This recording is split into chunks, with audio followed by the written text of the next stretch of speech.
Thanksgiving dinner. My dad raised his glass, looked straight at me, and said, "Your sister just closed on a gorgeous new home. When will you catch up?" Stella. The laugh track kicked in. I looked him in the eye, and without flinching, I said one thing that killed the conversation dead. I did. That silence. That wasn't just awkwardness. That was the sound of a 20-year lie shattering into pieces. We're going to find out exactly how I dismantled their entire ego in one night. But before we open the ledger, I want to know who I'm sharing this victory with.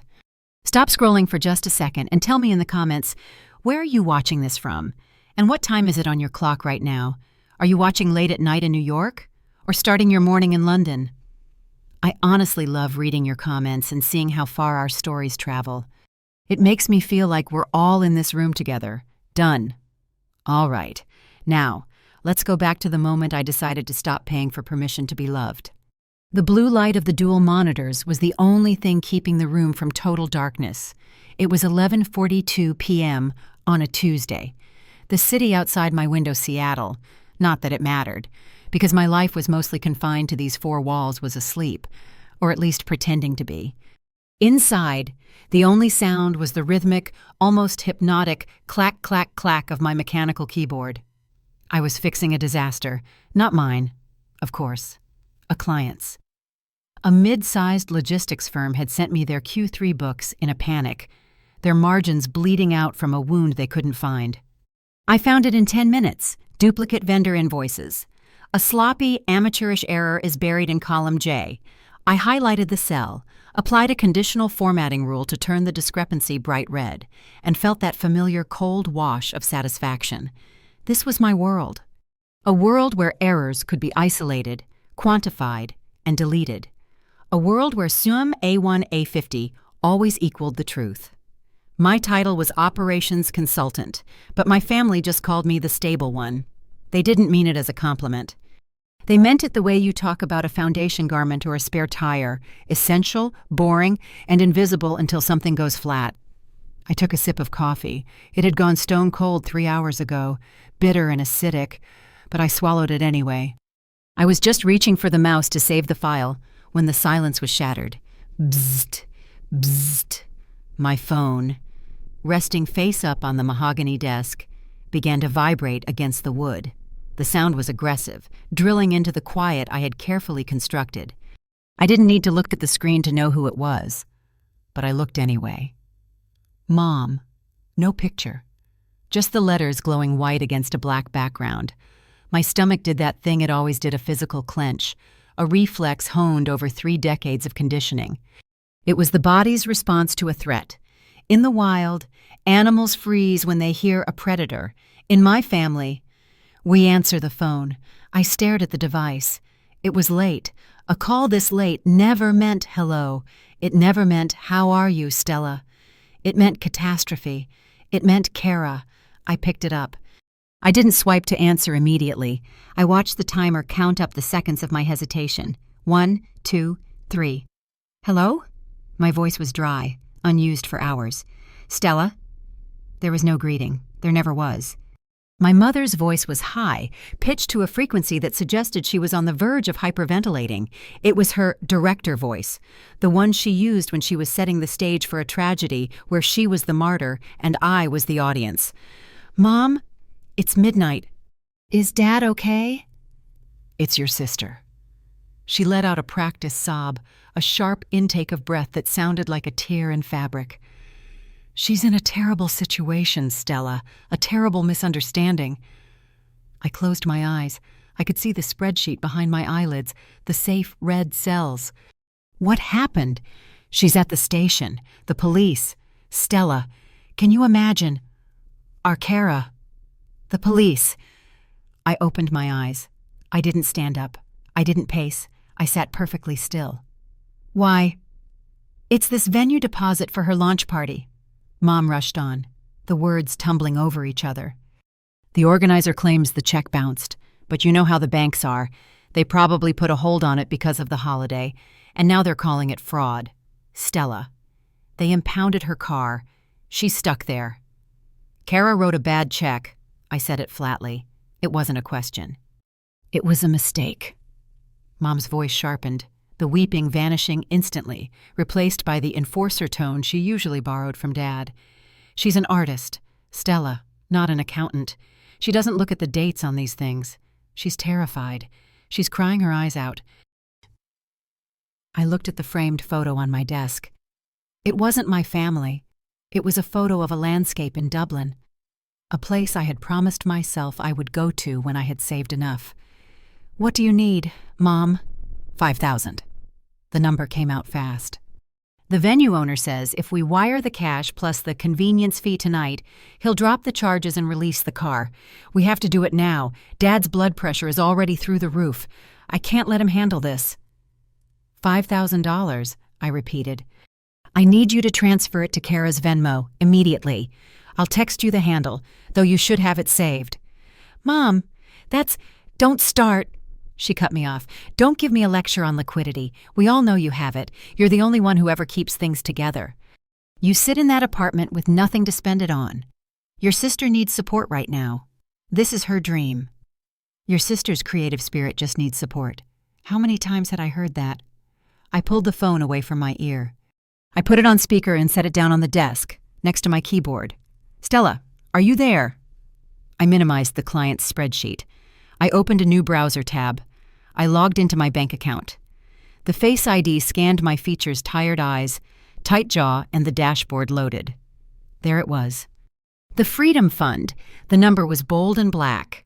$47,250. It was enough. It was more than enough. I could transfer the $5,000 right now. It would take 30 seconds. Kara would get her car back. Mom would stop hyperventilating. Dad's blood pressure would stabilize. The peace would be purchased. Just like I bought the groceries, the insurance, and the silence. I looked at the transaction history below the balance.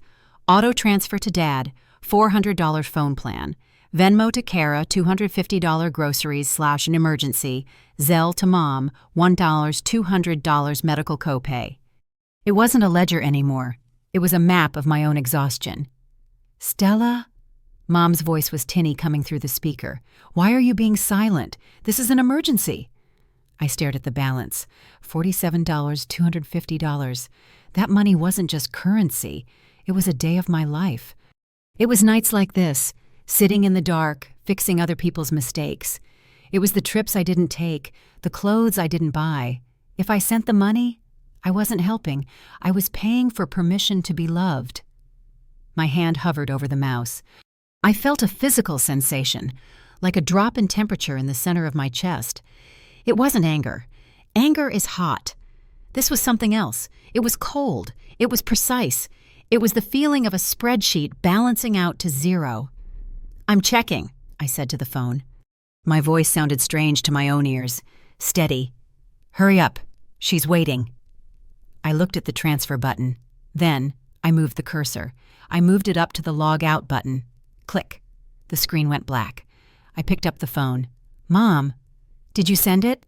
"I'm looking at my accounts," I lied. The lie tasted like copper, metallic and sharp.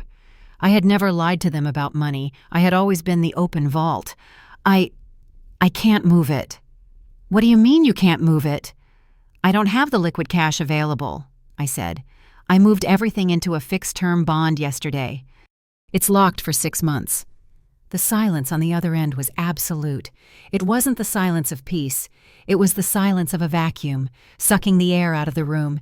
It was the silence of a script going off the rails. What?" Her voice dropped an octave.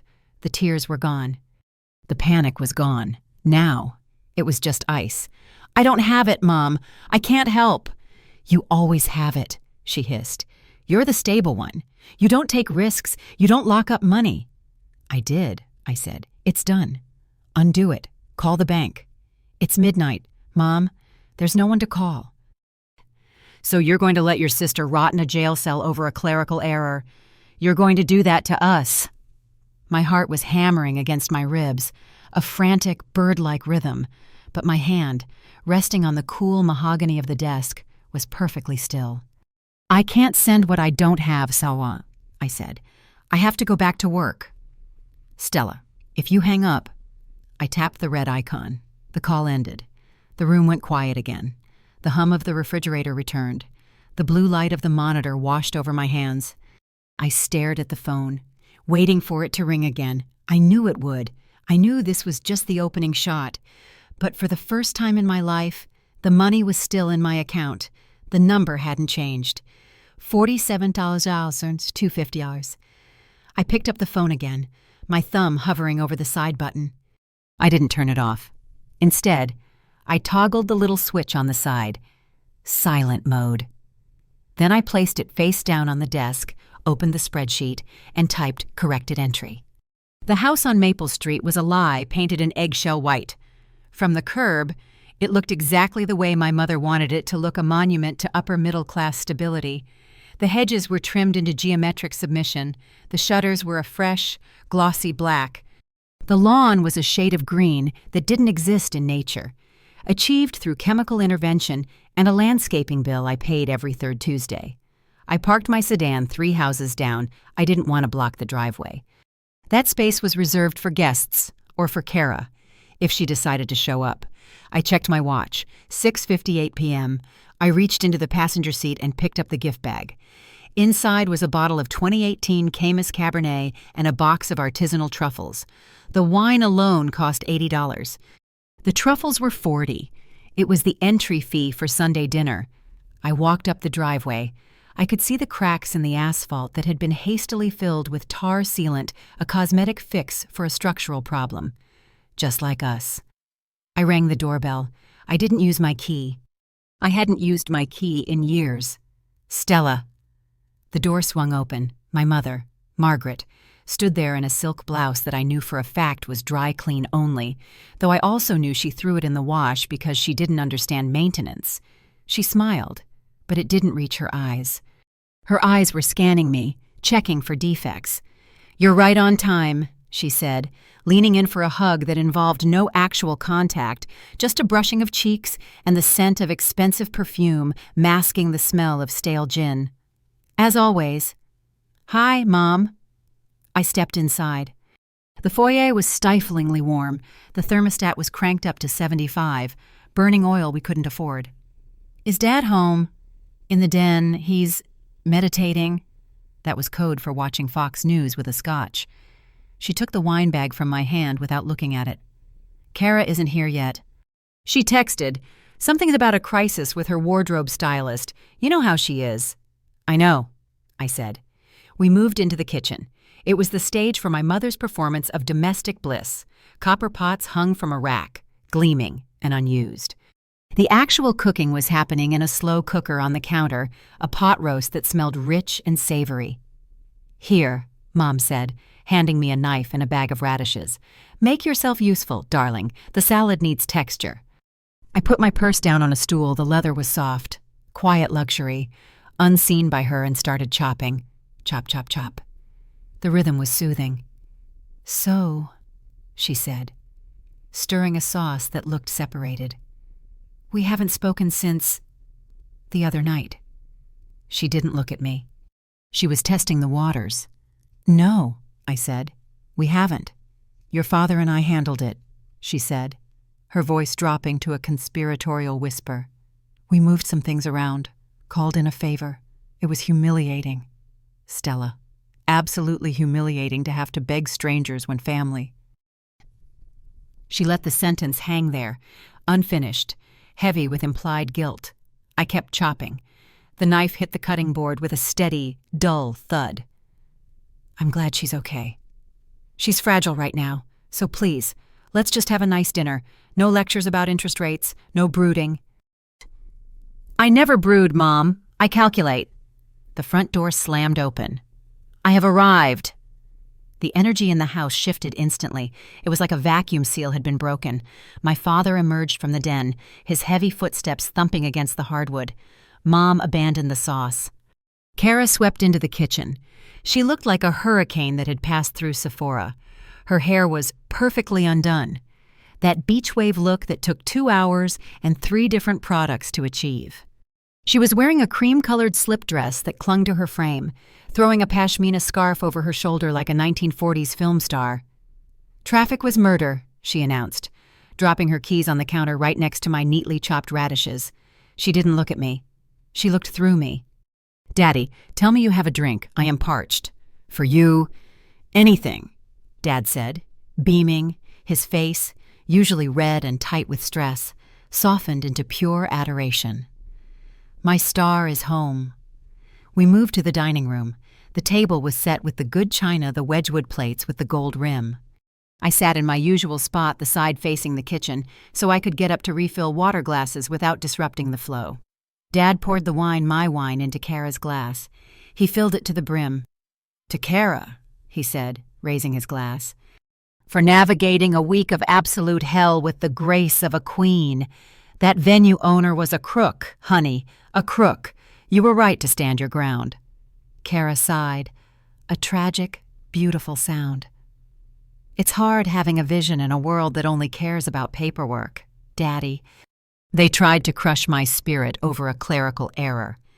"Hear, hear," Mom said, clinking her glass against Kara's. I took a sip of water.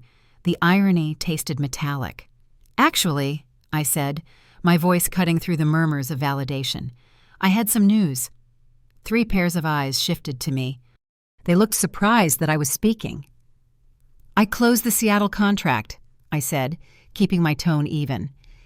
"And I was promoted to senior consultant. It comes with a partnership track." There was a pause, a beat of silence where a congratulations should have been. "That's nice, Stella," Mom said, reaching for the butter. "Very stable. We always knew you were good at organizing things." "When will you catch up, Stella?" Dad chuckled, stabbing a potato. It was a joke, but his eyes were hard. "Your sister is out there building a brand, taking risks. You're just filing things." "Someone has to file the things Kara builds," I said. "Don't be jealous, Stella," Kara said, her mouth full. She waved her fork at me. "It's ugly. Besides, I need your brain next week. I have this pile of tax letters I can't even look at without getting a migraine." "You'll handle it, right?" She didn't ask. She expected. I looked at her. Really looked at her. And then, the numbers started to overlay the reality. It was like an augmented reality display, putting price tags on the scene. I looked at the wine bottle in the center of the table. 2018, Camus. $80. Paid by Stella Vance. Visa, ending in 40092. I looked at the pot roast Mom was serving. Prime rib cut, 115. Instacart order number 88392. Paid by Stella Vance. I looked at the crystal vase in the center of the table, filled with fresh hydrangeas. Florist bill, $65. Recurring subscription. Paid by Stella Vance. Then I looked at Kara. I looked at the cream slip dress. I recognized it. I had seen the charge pending on the emergency family card I had authorized for Mom's medical expenses 3 days ago. Zimmerman Silk Meaty, $850. Unauthorized transaction. I looked at her highlights. Salon 12, $300 plus tip. Venmo request, groceries for Mom. I looked at the car keys on the counter. Lease payment, $599 a month. Co-signed by Stella Vance. The room seemed to tilt. The warmth, the laughter, the family dinner. It wasn't a gathering. It was a shareholder meeting, and I was the only investor. Kara wasn't a star. She was a liability. Mom wasn't a director. She was an embezzler. And I wasn't a daughter. I was the venture capitalist keeping a bankrupt startup afloat. "Stella," Mom asked, her voice sharp, "you're staring." "It's rude." "I'm just admiring Kara's dress," I said. My voice was calm, surgical. "It's new, isn't it?" "Oh, this." Kara smoothed the silk over her hip. "Just something I picked up. It was on sale." "Right," I said. "On sale." I picked up my fork. I didn't eat. I moved the radish to the left side of the plate. I moved the potato to the right. I was arranging data. "You know," Dad said, wiping grease from his chin, "since you got that promotion, maybe you can help us with the roof next month. The leak in the guest room is getting worse." "We can talk about it," I said. "Great," Kara said. "And the tax stuff." Understood, I said. I didn't say yes. I didn't say no. I used the language of the office, the language they mocked but relied on. I looked around the table at the people I had spent 32 years trying to please. They were eating the food I bought, drinking the wine I chose, wearing the clothes I paid for, and laughing at my expense. The anger I had felt on the phone the other night was gone. The coldness was back. But this time, it wasn't fear. It was clarity. They weren't my family. They were my overhead, and overhead could be cut. Pass the salt, I said. My apartment was exactly 68 degrees. It smelled of lemon pledge and nothing else. No slow-cooked roast meant to bribe me, no expensive perfume masking gin, just the sterile, honest scent of a space that belonged entirely to one person. I locked the door behind me. The deadbolt slid home with a heavy mechanical thunk. It was the most satisfying sound I had heard all evening. I didn't take off my coat immediately. I stood in the entryway, leaning my back against the door, breathing in the silence.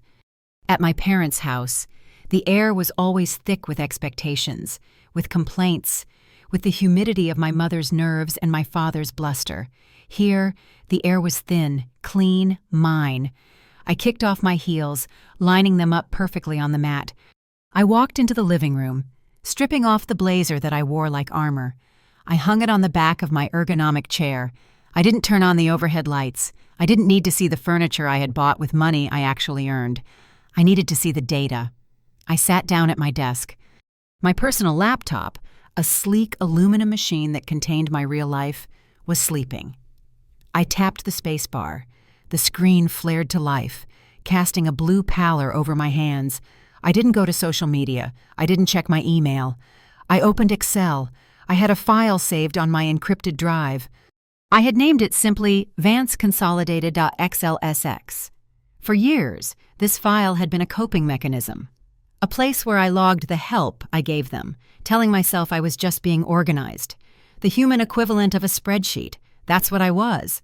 So, I did what spreadsheets do. I tracked. Tonight, the file felt different. It didn't feel like a record of generosity. It felt like an indictment. I cracked my knuckles. The sound was sharp in the quiet room. Then, I began to type. I started with tonight. Date Nov 24. Payee Instacart. Memo Sunday dinner ingredients. Amount $115.42. Date Nov 24. Payee Wine World. Memo Camus Cabernet consumed by Dad. Amount $8,200. I entered the data with the speed of a court stenographer. Click, clack, click. Then, I went back. I scrolled up to the beginning of the month. Nov 14. Venmo Mom. Memo Pharmacy Copay. Amount $140.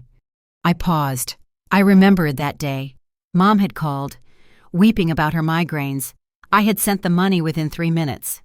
But later that afternoon, I'd seen a charge on the shared family cloud account, a receipt for a 2-hour massage at the Sanctuary Spa. Cost $135 plus tip. I stared at the screen. The math didn't lie. The math never lied. Migraine medication doesn't cost $135 plus tip. I highlighted the cell in yellow. Fraud. I scrolled back further. October. Octio 2. Transfer to Dad. Memo Club dues. Amount $450. Dad called it networking. Amazing. He said he needed the membership at Greenview to find investors for his consulting gig. But Dad hadn't consulted in 6 years. He went to the club to drink scotch in the locker room and complain about the government. I was paying a monthly subscription for his ego. I highlighted the cell. Vanity. Then, I hit the mother lode. Kara. I created a filter for recipient Kara Vance. The screen populated instantly. It was a waterfall of rows, a cascade of red text. SEP 10. Auto Shop. Memo Transmission Repair. Amount $1,200. AUG 15. Ticketmaster. Memo Concert Tickets Her Birthday. Amount $400. July 01st. Landlord. Memo Rent Assistance. Just this once. Amount $1,800. June 20th. Sephora. Memo Gift Card. Amount $200. Just this once. I whispered the words to the empty room. I looked at the dates. Just this once appeared in the memo line 12 times in the last 18 months. I scrolled down, watching the years blur. 2023, 2022, 2021, 2020. The entries were relentless. Every time Kara had a crisis, my bank account bled. Every time Mom had nerves, I paid the therapist. Every time Dad felt disrespected by the economy, I subsidized his lifestyle so he could feel like a king. I had told myself it was love. I had told myself I was the glue holding the family together. But looking at the raw data, it didn't look like glue. It looked like a ransom payment. I stopped scrolling in January 2019. 5 years. I needed to know. I moved the cursor to the bottom of the column. My finger hovered over the trackpad. My heart was beating a slow, heavy rhythm against my ribs, like a war drum. I typed ESUMD2D84. I pressed enter. The number appeared instantly. Bold, black, undeniable. $214,392.19. I blinked. I leaned closer to the screen, thinking I had messed up a decimal point. I double-clicked the cell. The formula was correct. $214,000. The air in the room seemed to vanish. I couldn't breathe. That wasn't just money. That was the down payment on the brownstone in the historic district I walked past every Sunday. That was the graduate degree in economics I told myself I couldn't afford. That was the entire sabbatical year in Dublin I kept pinned on my vision board. I looked at the number, and then I looked at my hands. They were trembling slightly. Not from sadness, from shock. I had spent 5 years buying roast beef and paying for silk dresses, thinking I was purchasing a seat at the table. But the seat wasn't real. The table wasn't real. I stood up. I needed to move. I walked to the kitchenette and poured a glass of water from the tap. The water was cold. I drank it in one long gulp, feeling it freeze the back of my throat. I walked back to the desk. I looked at the number again. $214,392.18. It wasn't a ledger anymore. It was a price tag. That was the price of their love. That was the cost of being the good daughter. I remembered Dad's voice from dinner an hour ago. When will you catch up? Stella. I laughed. It was a dry, sharp sound that cracked in the silence. Catch up. I had financed the entire race. I sat back down. The trembling in my hands had stopped. A cold, hard clarity settled over me, replacing the exhaustion. I opened a new tab on the spreadsheet. I labeled it the exit plan. I began to type a new list. This wasn't a list of expenses. It was a list of terminations. 1. Cancel Mom's supplementary card. 2. Remove Dad from the Verizon family plan. 3. Unlink Kara's car insurance from my auto pay. I looked at the cursor blinking next to item number 1. It felt dangerous. It felt like pulling the pin on a grenade. But then I looked at that number again. $214,392.19. They hadn't just taken my money. They had taken my time. They had taken my future. And they had called me cheap while doing it. Love without boundaries isn't love, I said to the glowing screen, my voice steady and low. It's debt. And I was done servicing the debt. I reached for the mouse. I didn't click cancel yet. I wasn't impulsive. I was an accountant. I highlighted the cells. I turned them red. I was simply arranging facts in a language I knew better than any conversation. The preparation had begun. 2 days later, I was standing in Aunt Linda's living room, holding a glass of lukewarm Prosecco that tasted like aspirin and sugar. It was the annual Fall Family Mixer, a mandatory event where the extended Vance clan gathered to compare milestones and gossip about who had gained weight. Usually, I stood near the potted fern in the corner, blending into the beige wallpaper, checking work emails on my phone under the guise of urgent business. But today was different. Today I wasn't just observing, I was auditing. The room was crowded. Uncle Jerry was loud talking about his golf handicap near the cheese platter. My cousins were huddled on the sofa, scrolling through TikToks. And in the center of the room, radiating a gravitational pull that sucked the air out of the rest of the house, was Kara. She was holding court. It's all about alignment, Kara was saying, gesturing with a manicured hand. She was wearing a cashmere sweater that looked soft enough to melt butter cashmere. I knew cost $300 because I had seen the charge at Nordstrom Rack on the joint account statements last month. My brand is about authentic connection. That's why the launch party was such a vibe, even with the tiny hiccups. Tiny hiccups, I whispered into my glass. Fraud charges, impounded vehicle, $5,000. Stella? I turned. Aunt Linda was bearing down on me, her floral blouse rustling like a dry shrub. She had the frantic energy of a woman trying to convince everyone she was having a good time. I haven't seen you all afternoon, she chirped, squeezing my arm with a grip that was surprisingly strong. You're always so quiet, hiding away, just like your grandfather. I'm not hiding, Aunt Linda, I said, forcing the corners of my mouth up. I'm just listening. Well, come over here. Your father is telling everyone about Kara's new venture. It sounds fascinating. Something about synergy. I let her drag me toward the center of the room. My father was standing next to Kara, one arm draped around her shoulders. He looked flushed, happy. He looked like a man who owned the world, not a man who had texted me 3 times this morning asking if I could float the country club dues until Friday. And here she is, Dad announced as I approached. The circle of relatives, Uncle Jerry, Cousin Beth, and a few neighbors I didn't recognize turned to look at me. Hi, Dad, I said. Stella made it, he said, his voice booming. Finally pulled herself away from the spreadsheets. We were just talking about Kara's vision. She's going to revolutionize the lifestyle space. That's great, I said. I took a breath. This was the moment. I had practiced it in the car. I wanted, just for a second, to see if the ledger could balance. If I put a coin in the machine, would a prize come out? Or was the machine broken? Actually, I said, keeping my voice steady, projecting the way I did in boardrooms. I had some news, too. I was promoted this week. Senior consultant. I'll be leading the strategy team for the entire Pacific Northwest Division. I waited. I watched their faces. Uncle Jerry blinked, chewing a cracker. Cousin Beth looked up from her phone, bored.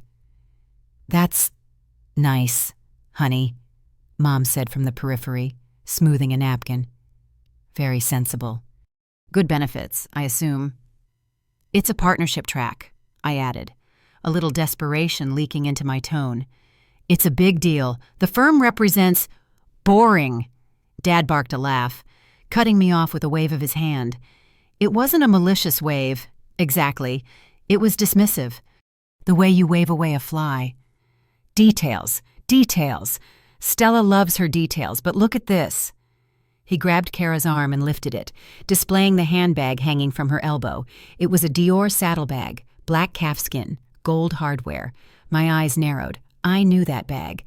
I knew the retail price, $4,200, and I knew exactly how much rent assistance I had transferred to Kara 2 weeks ago because she was short on cash due to the venue deposit disaster, $500. Is that new? Cousin Beth asked, her eyes widening. Oh my God, I saw that on Instagram. Just a little treat, Kara said, casting a demure look at the floor. To celebrate the launch, you have to invest in yourself. Right. If you want to be a boss, you have to dress like one. That's my girl, Dad beamed, patting the bag as if it were a pet. Class. Pure class. You see this leather? You can smell the quality. The smell of quality. The smell of my money.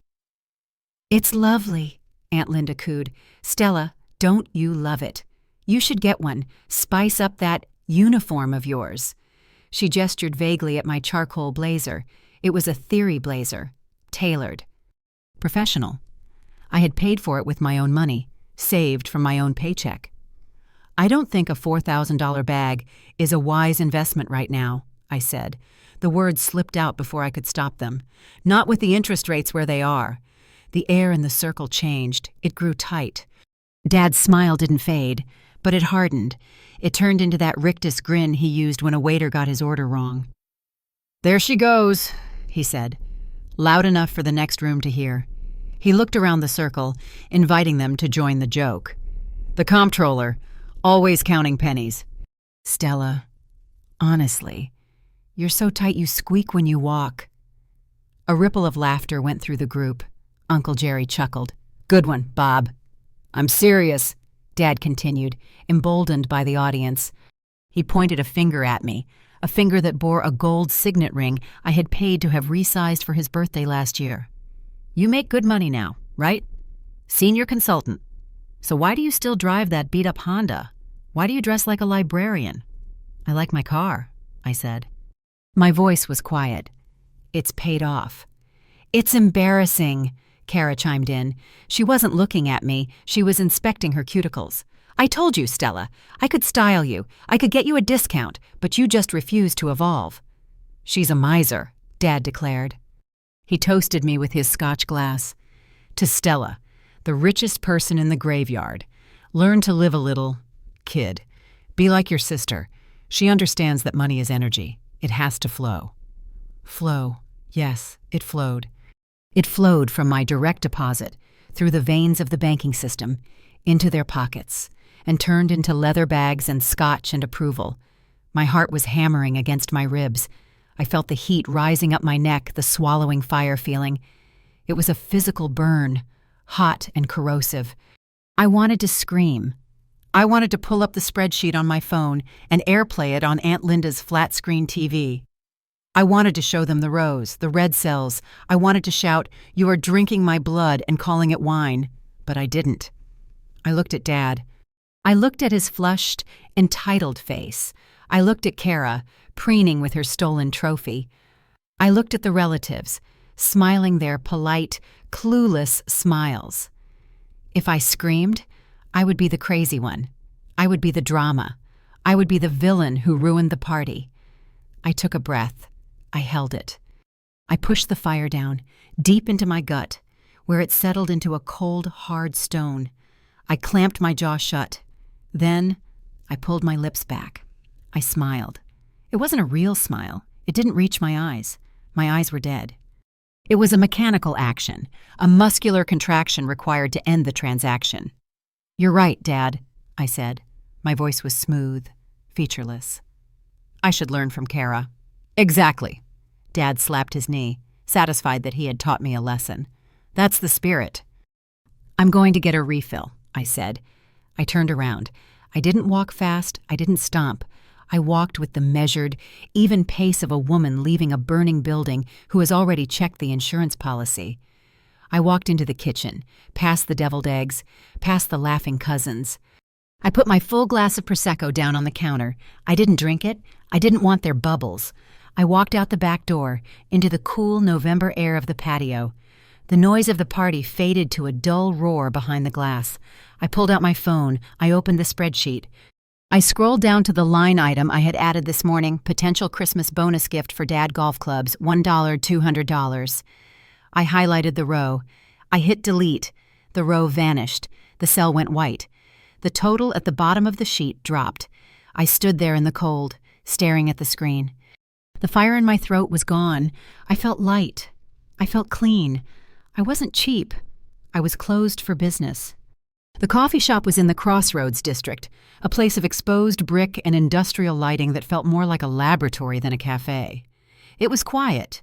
No crying babies, no clinking silverware, just the hiss of the espresso machine and the soft, ambient hum of people working on MacBooks. This was my territory, the realm of struggles up, as I like to think of it, the places I paid for myself. I sat at a corner table, my back to the wall. On the table, the Vance Consolidated .xlsx file was open on my laptop screen. I had printed a summary, too. 3 pages, double-sided, stapled in the top left corner. The paper was warm from my printer. Mike arrived at 7:00 p.m. sharp. Mike was a contract lawyer I had met 3 years ago during a merger audit. He was the kind of man who ironed his jeans and read the terms and conditions before clicking accept. He was also the only person in my life who looked at a spreadsheet and saw a narrative, not just numbers. He didn't hug me. We weren't huggers. He nodded, pulled out the metal chair opposite me, and sat down. You look tired. Stella, he said. It wasn't an insult. It was an observation. I'm auditing, I said. I slid the 3-page document across the table. It made a dry, rasping sound against the reclaimed wood. Mike looked at it. He adjusted his glasses. He didn't ask what it was. He just started reading. I watched him. I watched his eyes track the lines. I watched the slight furrow of his brow as he turned to page 2. I measured his breathing. I was looking for a reaction shock, maybe, or laughter. I wanted him to tell me I was being petty. I wanted him to say, God, Stella, you're overreacting. It's just family stuff. Everyone helps out. I wanted him to validate the lie so I could go back to sleep. The barista brought his black coffee. He didn't look up. He kept reading. 5 minutes passed. The silence stretched, thin and tight as a wire. Finally, Mike placed the papers down on the table. He aligned the edges perfectly with the edge of the placemat. He took off his glasses and rubbed the bridge of his nose. This is the last 5 years, he asked. His voice was level, the anchor tone I had come to rely on. Yes, the major expenses. I didn't include the small stuff, the coffees, the Ubers. The total, Mike said, tapping the bottom of page 3 with his index finger. 214,000. That's accurate. I triple-checked the formulas. He nodded. He took a sip of his coffee. He looked out the window at the rain slicking the Seattle pavement, then back at me. Why are you showing me this? Stella? I need a second opinion, I said. I clasped my hands together to stop them from fidgeting. I feel like I'm losing my mind. They acted like I was crazy at the party. Dad called me a miser. Kara called me jealous. I started thinking maybe I am cheap. Maybe I should be helping more. I mean, Kara is trying to build something, and Mom is fragile, and— Stella, Mike cut in, softly. And maybe I'm looking at this wrong. I continued, speaking faster now. Maybe you can't quantify family. Maybe looking at it like a transaction is the problem. I'm the problem, right? Mike didn't answer immediately. He reached into his briefcase and pulled out a red pen. May I? He asked, gesturing to the papers. Go ahead. He circled 3 entries on the first page. The car lease, he said. Whose name is on the title? Kara's. Whose name is on the loan? Both of us. I co-signed. Wrong, he said. He drew a line through the entry. If you co-signed and she's missed payments, which I see here she has, 12 times you aren't helping her. You are assuming liability for her assets. That's not a gift. That's a risk. He flipped to page 2. He circled the medical expenses for Mom. The spa treatments, he said. The therapy weekends in Napa. Did a doctor prescribe these? Mom says she needs them for her nerves. Stella, Mike looked me dead in the eye. This isn't health care. This is lifestyle maintenance. He flipped to the last page. He circled the total sum. He drew a heavy red box around it. I see this in divorce cases, he said. We call it dissipation of assets. In me, it's when one partner drains the marital funds on gambling or affairs. But this isn't a divorce, I said. It's my parents. Is it? Mike leaned forward. The cafe seemed to shrink down to just the space between us. Look at the frequency. Stella, look at the timing. Every time you get a bonus, there's an emergency. Every time you have a milestone, Kara has a crisis. He tapped the paper. Tap, tap, tap. This isn't a ledger of bad luck, he said. This is a system of extraction. I felt the air leave my lungs. Extraction. You aren't a daughter to them, Mike said. The words were brutal, but his voice was kind. It was the kindness of a surgeon cutting out a tumor. You're an asset class. You're the hedge fund that covers their bad bets. They love me, I whispered. It sounded weak, even to me. They need me. They rely on me. Mike sighed. He reached across the table and put his hand over mine. His hand was warm. It grounded me. You know they don't love you because you fix everything, right? He said. I blinked. What? You think that if you pay enough, if you fix enough, eventually you'll buy a version of them that acts like parents, Mike said. But that's not how it works. They don't love you because you fix everything." He paused, letting the words hang there. "They love you because it's convenient." Convenient. The word hit me harder than the miser comment, harder than the laughter at the party. Convenient, like a parking spot, like a microwave dinner, like an ATM. I pulled my hand away. I looked down at the spreadsheet. The red circles Mike had drawn looked like wounds. "I've been paying for permission to be loved," I said. The realization tasted like ash. "And the price keeps going up," Mike added. "Inflation." I looked out the window. I saw a reflection of myself in the dark glass. I didn't look like a senior consultant. I didn't look like a successful woman. I looked like a ghost haunting her own life. "They called me a loser," I said quietly. "Dad said I was the richest person in the graveyard." "That's because they're projecting," Mike said. "Without you, they're bankrupt, morally and financially. You are the only thing standing between them and the consequences of their own lives." He picked up the red pen again. He wrote one word at the bottom of the document. "Stop." "You have two choices, Stella," Mike said. "You can keep being the good daughter and watch that number hit 500,000 by the time you're 40, or you can accept that the contract is void." "If I stop," my voice trembled, "if I stop paying, they'll hate me." "They might," Mike said, "but at least they'll be hating you for free." I looked at the word "stop." The ink was bleeding slightly into the paper. I thought about the Dublin Fund. I thought about the house I wanted. I thought about the silence in my apartment that I had mistaken for loneliness, when really, it was the only place I was safe from the robbery. I wasn't an ATM. I was a person, and I was overdrawn. "You're right," I said. I closed the laptop. The snap of the lid was loud. "It's not a family, it's a business, and I'm resigning." Mike nodded. He signaled the waiter for the check. He didn't offer to pay for mine. He knew I wouldn't want that. He knew I needed to pay for my own coffee because that was the only transaction today that was honest. "Do you want me to draft a cease and desist?" he asked. "For the future?" "Not yet," I said. I picked up the marked-up papers. I folded them carefully and put them in my bag. "First, I have to close the accounts." "Be careful," Mike warned. "When you cut off the supply, the addict gets dangerous." "I know," I said. I stood up. I felt steady. The confusion was gone. "Let them get dangerous. I have the receipts." 3:14 a.m. The numbers on the digital clock were red, slashing through the darkness of my bedroom like a warning sign. I was awake. Of course, I was awake. I was lying in the center of my bed, the sheets tangled around my legs. The heating vent rattled softly, a familiar, rhythmic clunk hiss that usually lulled me to sleep. Tonight, it sounded like a countdown. My body was exhausted.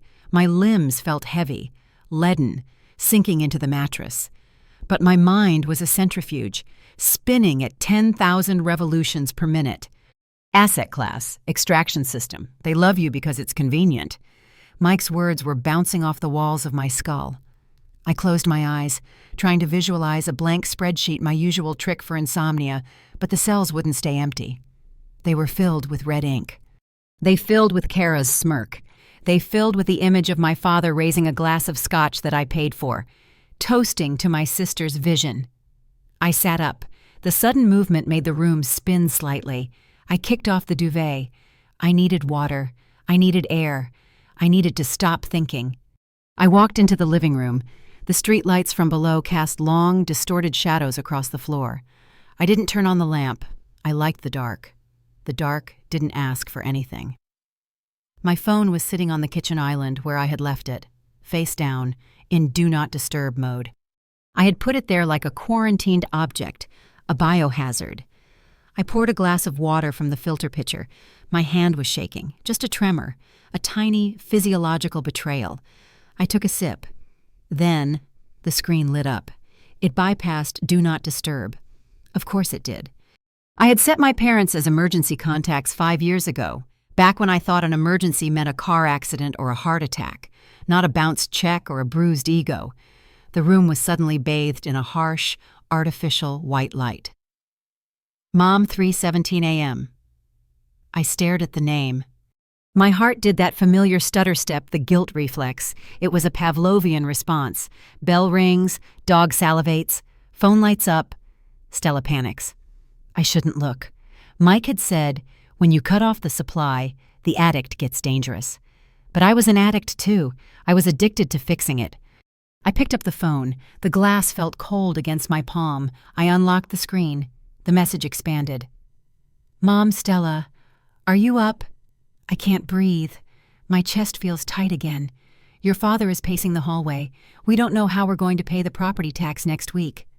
If we lose the house, it's going to kill him. Literally kill him. I don't know who else to turn to. I read it twice. Literally kill him. I leaned against the granite countertop, the cold stone pressing into my lower back. I could dissect this message like a frog in biology class. I can't breathe. Chest feels tight. The medical hook, designed to trigger my fear of losing them. Property tax, the financial demand, buried in the middle. Kill him, the ultimate emotional weapon. If I didn't pay, I wasn't just a bad daughter. I was a murderer.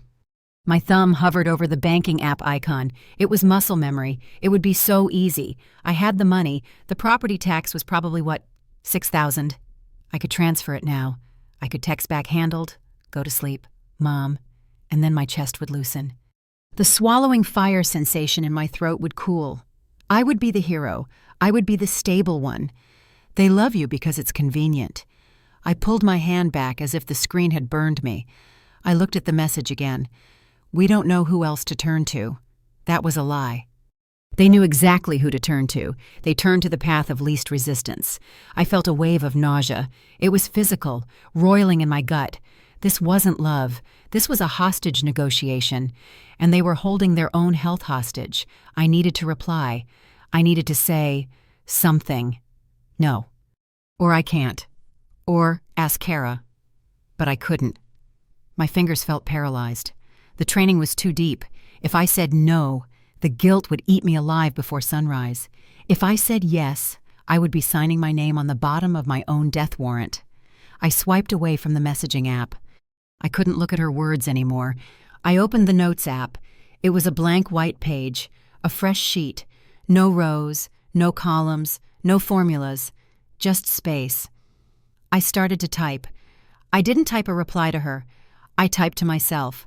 I needed to get the poison out. The exhaustion map. I typed the header in all caps. Then I hit return. It is 3:20 a.m. I am awake because they are awake. Mom says her chest hurts. My chest hurts too. Why does her pain count more? She asks for tax money. She is wearing a silk robe I paid for. She says Dad is pacing. Dad is pacing on the hardwood floors I refinished. They are not asking for help. They are asking for a transaction. I typed faster. My thumbs flew across the glass keyboard. The silence in the apartment was broken only by the soft, frantic tapping. If I pay this, they will need roof money next month. If I pay this, Kara will never get a job. If I pay this, I am teaching them that my no means try harder. I looked at the words. They looked angry. They looked ugly. They looked true. The phone buzzed again in my hand. Another text. Mom, are you getting these? Stella? Please. I'm scared. I felt a tear, hot and sharp, slide down my cheek. I wasn't crying because I was sad. I was crying because I was furious. Was she scared? She was scared of losing a house she couldn't afford. I was scared of losing myself. I looked at the reply field. The cursor blinked, waiting for my capitulation. Peace that depends on silence isn't peace, I thought. It's training for surrender. I took a deep breath. I held it until my lungs burned. I didn't type yes. I didn't type no. I closed the messaging app. I went back to my note. Action item. Do nothing. I stared at that line. Do nothing. It felt radical. It felt impossible. It felt like standing in the path of a tsunami and refusing to move. I walked back to the bedroom. The phone was still in my hand, heavy as a brick. I placed it on the nightstand, screen down. It buzzed again, bzzzt, and again, bzzzt. She was calling now. I lay down on the bed. I pulled the duvet up to my chin. I stared at the ceiling, listening to the phone vibrate against the wood. It sounded like an angry insect trapped in a jar. Let it ring, I told myself. Let it burn. My heart was racing, thump, thump, thump, matching the rhythm of the vibration. Every instinct in my body screamed at me to pick it up, to fix it, to stop the noise. But I forced my limbs to stay heavy. I forced my hands to stay under the covers. I am not the bank, I whispered to the dark. I am not the bank. The buzzing stopped. The silence rushed back in, louder than before. I lay there, eyes wide open, waiting for the police to kick down the door, waiting for the world to end because Stella Vance didn't pick up the phone. But the door didn't open. The world didn't end. The heating vent just rattled its familiar clunk hiss. I had survived the first minute of the rebellion. I closed my eyes. I didn't sleep. But for the first time in 10 years, I wasn't solving a problem. I was creating one. And that felt like the beginning of something real. The Oak Room was the kind of steakhouse that smelled of cigars and old money, even though smoking had been banned for 20 years, and the money at our table was entirely theoretical. It was my father's favorite place. It was dark, upholstered in oxblood leather, and expensive. I sat on the edge of the booth, my posture rigid. The air conditioning was set to a meat locker chill, but sweat was pooling at the base of my spine. "Another round of the 18-year de garçon," Dad boomed, signaling the waiter with a wave of his hand that was more of a dismissal than a request. He was wearing his birthday suit, a navy blazer, with brass buttons that I had bought him 3 Christmases ago. It was pulling tight across the midsection. "Dad, maybe we should order food first," I said, glancing at the menu. The prices were printed in a font that tried to be elegant but just looked predatory. Dry-aged ribeye, $85. "Nonsense," Dad said. His face flushed a dangerous shade of crimson. "It's a celebration. The big 60. You only turn 60 once. Right, princess." He wasn't talking to me. He was talking to Kara. Kara was sitting across from me, scrolling through her phone under the table. She was wearing the Dior bag like a shield on her lap. "Totally, Daddy," Kara murmured, not looking up. "You deserve the best." I touched the gift bag sitting by my feet. It was small. Inside was a cashmere zip-up sweater. It was soft. Italian yarn, midnight blue. I had spent 2 weeks researching it, finding the specific weave he liked. It cost $385. It wasn't an envelope. For the last 10 years, my gift had been a check, usually $2,000, sometimes $5,000 for milestone years. It was the roof fund, the car fund, the Please Love Me fund. Tonight, there was no check, just wool. "So," Mom said, breaking a breadstick with a sharp crack. She looked at me, her eyes darting to my purse. "Did you sort out that banking issue, Stella, from the other night?" The table went quiet. Even Kara looked up. "I'm handling my finances," I said. My voice was steady, but my hand gripped the water glass tight enough to turn my knuckles white. "Good," Dad said, nodding as if I had just confirmed a subordinate's report. "Because the contractor is coming on Monday. That roof isn't going to patch itself. He wants 50% up front. Cash." He didn't ask if I had the money. He stated the requirement. I didn't answer. I took a sip of water. The ice clinked against the glass, a tiny, sharp sound in the sudden silence. "Let's do gifts," Kara announced, sensing the tension. She reached into her oversized bag and pulled out a card. "I didn't have time to wrap it, Daddy, but open it." Dad took the envelope. He tore it open with greedy, thick fingers. He pulled out a piece of paper. It looked like a printed voucher. "It's a vision board for us," Kara said, beaming. "When my brand takes off next year, I'm taking you and Mom to Tuscany. First class. That's my promise. I wrote it down. It's a manifestation." A piece of printer paper, a promise of money she didn't have, based on a business that didn't exist. Dad stared at it. His eyes misted over. "Tuscany," he whispered. "My God, that's a dream. Honey, you're a dreamer. That's what I love about you. You think big." He leaned over and kissed her cheek. "Thank you, sweetheart. Best gift I could ask for." My stomach turned over. It was a physical lurch, like missing a step on a staircase. "Stella," Mom prodded. "Your turn." I reached down. My fingers brushed the cool paper of the gift bag. I hesitated. I knew, with the certainty of a mathematical proof, what was about to happen. But I had to do it. I had to know if I was a daughter or a wallet. I placed the bag on the table. "Happy birthday, Dad." He looked at the bag. He smiled, the anticipatory smile of a child or a shark. He reached in. He bypassed the tissue paper, his hand groping the bottom of the bag. He was looking for the envelope.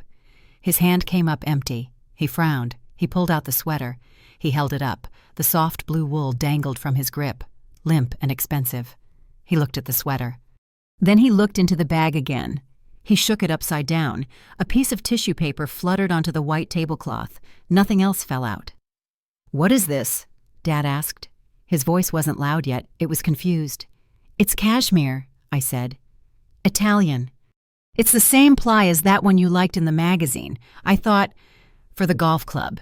It gets cold in the mornings." He dropped the sweater on the table. It landed in the breadbasket.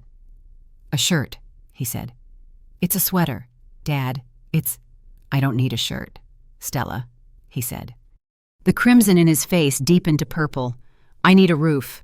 "I know the roof is leaking," I said, "but this is your birthday gift. From me." "From you?" He laughed. It was a harsh barking sound that made the couple at the next table turn their heads. "From you? What good is this to me? Can I nail this to the shingles? Can I pay the contractor with wool?" "Bob, lower your voice," Mom hissed, looking around. "No, I won't lower my voice."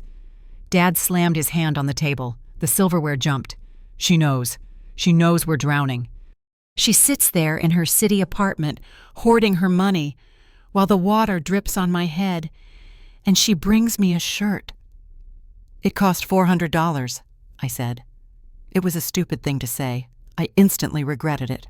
$400. Dad grabbed the sweater and threw it. It didn't go far. It hit my chest, soft and insulting, and slid into my lap. "You spent $400 on this rag when you knew I needed $5,000 for the deposit? Are you stupid, or are you just cruel?" "I'm not cruel," I said. My voice was shaking now. "I'm just not." "You're not what?" Dad leaned over the table. The smell of scotch was overpowering. "You're not generous. Are you not grateful? We raised you. We fed you. We sacrificed everything so you could get those degrees and sit in that office." "I paid for my degrees," I said. "I paid for the car. I paid for the groceries last week. I paid for Kara's dress." "Don't bring me into this," Kara snapped. "You count pennies," Dad spat. "That's who you are. A bean counter. You think you're better than us because you have a savings account. You're nothing without this family." He pointed a finger at my face. It was trembling with rage. "You're a loser, Stella," he said. The word hung in the air, heavier than the silence. "You have no husband, no kids, no life, just your money, and you can't even share that. You're a selfish, useless loser." Loser. The word hit me like a physical slap. The sting was immediate and sharp.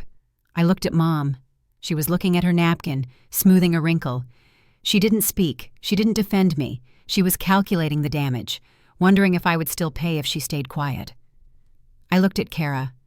She was checking her reflection in a spoon. I looked at the sweater in my lap, the peace offering, the proof that I had tried. I picked up the sweater. I folded it. Neatly. Once. Twice. I didn't cry. The swallowing fire sensation that usually burned my throat was gone. In its place was something else. Ice. Absolute zero. I stood up. "Where are you going?" Mom asked, panic finally entering her voice. "We haven't ordered." "I'm not hungry," I said. I placed the folded sweater on the table, right next to Kara's vision board voucher. "You said you needed a roof. Dad," I said. My voice was quiet, calm, the voice of a person reading a closing statement. "You're right, you do." I picked up my purse. "Sit down," Dad barked. "I'm not done talking to you." "But I'm done listening," I said. I turned around. "If you walk out that door," Dad shouted, his voice echoing off the mahogany walls, "don't you dare come back. You hear me? You're cut off. You're dead to us." Dead. I didn't turn back. I didn't flinch. I walked past the waiter who was holding a tray of martinis, looking terrified. I walked past the hostess stand. I pushed open the heavy oak doors of the restaurant. The cold night air hit my face. It felt amazing. It felt like oxygen. Behind me, inside the restaurant, was a table with 3 people and a bill they couldn't pay. Ahead of me was the street. Empty. Dark. Mine. I started walking. I didn't know where I was going, but for the first time in my life, I knew exactly where I wasn't going. The bridge hadn't just burned, I had detonated it. My 2018 Honda Accord was parked 3 blocks away, wedged between a dumpster and a fire hydrant. I walked to it. My heels clicked against the pavement, a sharp, staccato rhythm that sounded like a metronome ticking down. Click, click, click. I didn't run. I didn't look back at the restaurant's glowing windows. I just walked, counting the cracks in the sidewalk. 1, 2, 3. I reached the car. I unlocked it with the fob. The lights flashed a friendly, mechanical wink. I slid into the driver's seat. The door closed with a heavy, solid thud. The sound sealed the world out. The noise of the city, the distant sirens, the chatter of pedestrians. The hum of traffic vanished, replaced by the hermetic silence of the cabin.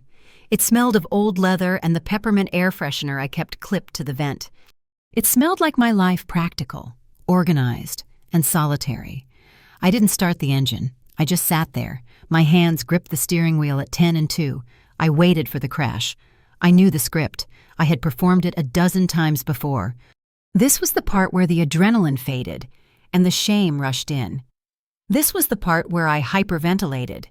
This was the part where I put my forehead against the steering wheel and sobbed until my chest ached, wondering what I had done wrong, wondering how I could fix it, wondering how much a roof actually costs, and if I could liquidate my 401k to buy their love back. I squeezed my eyes shut, bracing for the wave. 1 minute passed, 2 minutes. I opened my eyes. The dashboard clock read 8:14 p.m. My hands were steady, my breathing was slow, my pulse, which had been racing in the restaurant, had slowed to a resting rhythm. There were no tears. My throat didn't burn. My chest didn't ache. I felt nothing. No, that wasn't right. I didn't feel anything. I felt cold. It was a strange sensation. It started at the base of my neck and spread outward, a numbness that felt like anesthesia. It was the feeling of a circuit breaker tripping. The system had overloaded loser, dead to us, useless, and instead of exploding, the safety mechanism had kicked in, the switch had flipped. I looked at myself in the rearview mirror. I expected to see a wreck. I saw a woman with perfectly applied eyeliner and a jaw set like concrete. "I'm not angry," I whispered to the empty car. The words hung in the air, absolute and true. "I'm not spiraling. I'm done." I looked down at the passenger seat. My phone was there. It lit up. Then again. And again. A machine gun rattles against the leather seat. I picked it up. The screen was a chaotic waterfall of notifications. Mom, 3 missed calls. Dad, 2 missed calls. Kara, text message. "Are you insane? Come back here right now. Daddy is turning purple." Mom, text message. Stella Vance. "The bill is $400.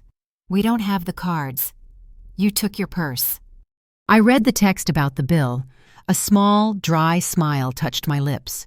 It wasn't a smile of amusement. It was the smile of a chess player watching an opponent realize 3 moves too late that they had lost their queen. They weren't panicking because I was gone. They were panicking because the wallet had walked out of the room. The phone vibrated again. A group chat notification. Family circle. New message, Dad. "Don't bother coming back. I mean it, you ungrateful little brat." I stared at the group name Family Circle. The icon was a picture from 5 years ago, a beach trip. I was the one holding the camera, so I wasn't in the frame. It was just Mom, Dad, and Kara smiling in the sun. I had been the cameraman, the producer, the financier, but never the talent. I swiped to unlock the phone. My thumb moved with surgical precision. There was no hesitation, no guilt reflex. I opened the contact card for Dad. I scrolled to the bottom. The red text was waiting there. Block caller. I tapped it. A confirmation box popped up. You will not receive phone calls, messages, or FaceTime from people on the block list. I tapped block contact. The phone didn't explode. The sky didn't fall. The line just went gray. I went to Mom. Tap block. Confirm. I went to Kara. She was typing. I could see the little bubbles dancing, preparing another insult, another demand, another manipulation. I didn't wait to read it. Tap, block, confirm. Finally. The group chat. Family circle. I tapped leave conversation. Delete and block. The screen cleared. The waterfall of notifications stopped. The digital noise that had been the soundtrack of my life, the constant pinging of needs, the vibration of demands, was silenced. I placed the phone back on the passenger seat. It looked just like a piece of glass and metal now. It wasn't a leash anymore. I looked out the windshield. The streetlights hummed, casting pools of orange light on the asphalt. Usually, right now, I would be calculating. I would be calculating how to apologize. I would be drafting the text, "I'm sorry. I'm coming back. I'll pay." I would be figuring out which credit card had enough room to cover the roof repair to buy my way back into their good graces. But the ledger was closed. I realized something brutal and freeing. They didn't just want my money, they wanted my submission. They wanted me to be small so they could feel big. They wanted me to be the loser so they could be the winners. But I wasn't the loser. I was the one with the car keys. I was the one with the deed to a house they didn't know about. I was the one with $47, $250 in the bank, and zero debt. "You didn't say no," I said, repeating the words Mike had told me, the words I hadn't understood until this exact second. "You said yes to yourself." I reached for the ignition button. Start. The engine purred to life, smooth, reliable, efficient. I put the car in drive. I didn't look at the GPS. I knew where I was going. I wasn't going to Maple Street. I wasn't going to the realm of facade. I was going to my apartment, my sanctuary, my territory. I pulled away from the curb. As I merged into traffic, leaving the steakhouse and the panic and the unpaid bill in the rearview mirror, I felt a physical shift in my chest, the heavy weight that had sat there for decades, the weight of their expectations, their judgments, their needs was lifting. It was replaced by a cold, crystalline stillness. I turned on the radio. I didn't look for sad songs. I found a station playing classical music, violins, precise, mathematical, beautiful. I drove through the city, and for the first time, I didn't feel like I was running away. I felt like I was driving home. The conference room on the 42nd floor was a glass box suspended in the gray Seattle sky. It smelled of floor wax and the specific, ozone-tinged scent of laser-printed contracts. I sat at the head of the table. To my right was David, the managing partner of the firm. To my left was Liam O'Connell, the CEO of a Dublin-based logistics tech company looking to expand into the Pacific Northwest. On the table between us lay a 60-page document, the Dublin contract. This wasn't just a job. This was the exit plan, materialized in paper and ink. My commission on this deal would be enough to cover the closing costs on a house and sustain me for 6 months if I decided to walk away from everything. It was my freedom, bound in a plastic cover. "The projection for Q4 looks conservative," Mr. O'Connell said, tapping a graph with a gold pen.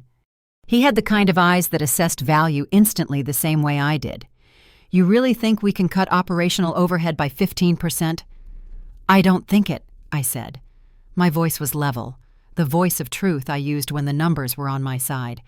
"I've audited your current supply chain. You're bleeding efficiency in your warehousing protocols. The 15% isn't a projection. Mr. O'Connell, it's a correction." David smiled. He liked it when I was ruthless with the math. It made the firm look sharp. "Impressive," O'Connell murmured. He uncapped his pen. I appreciate a consultant who doesn't sugarcoat the data.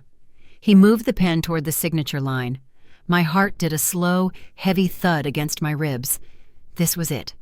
The moment the ledger of debts finally balanced out in my favor. Then, the glass door opened. It wasn't a discreet opening. It was a fumble. Sarah, the receptionist, stumbled into the room. Her face, usually a mask of professional boredom, was pale. Her eyes were wide, darting from David to me. I'm so sorry, she stammered.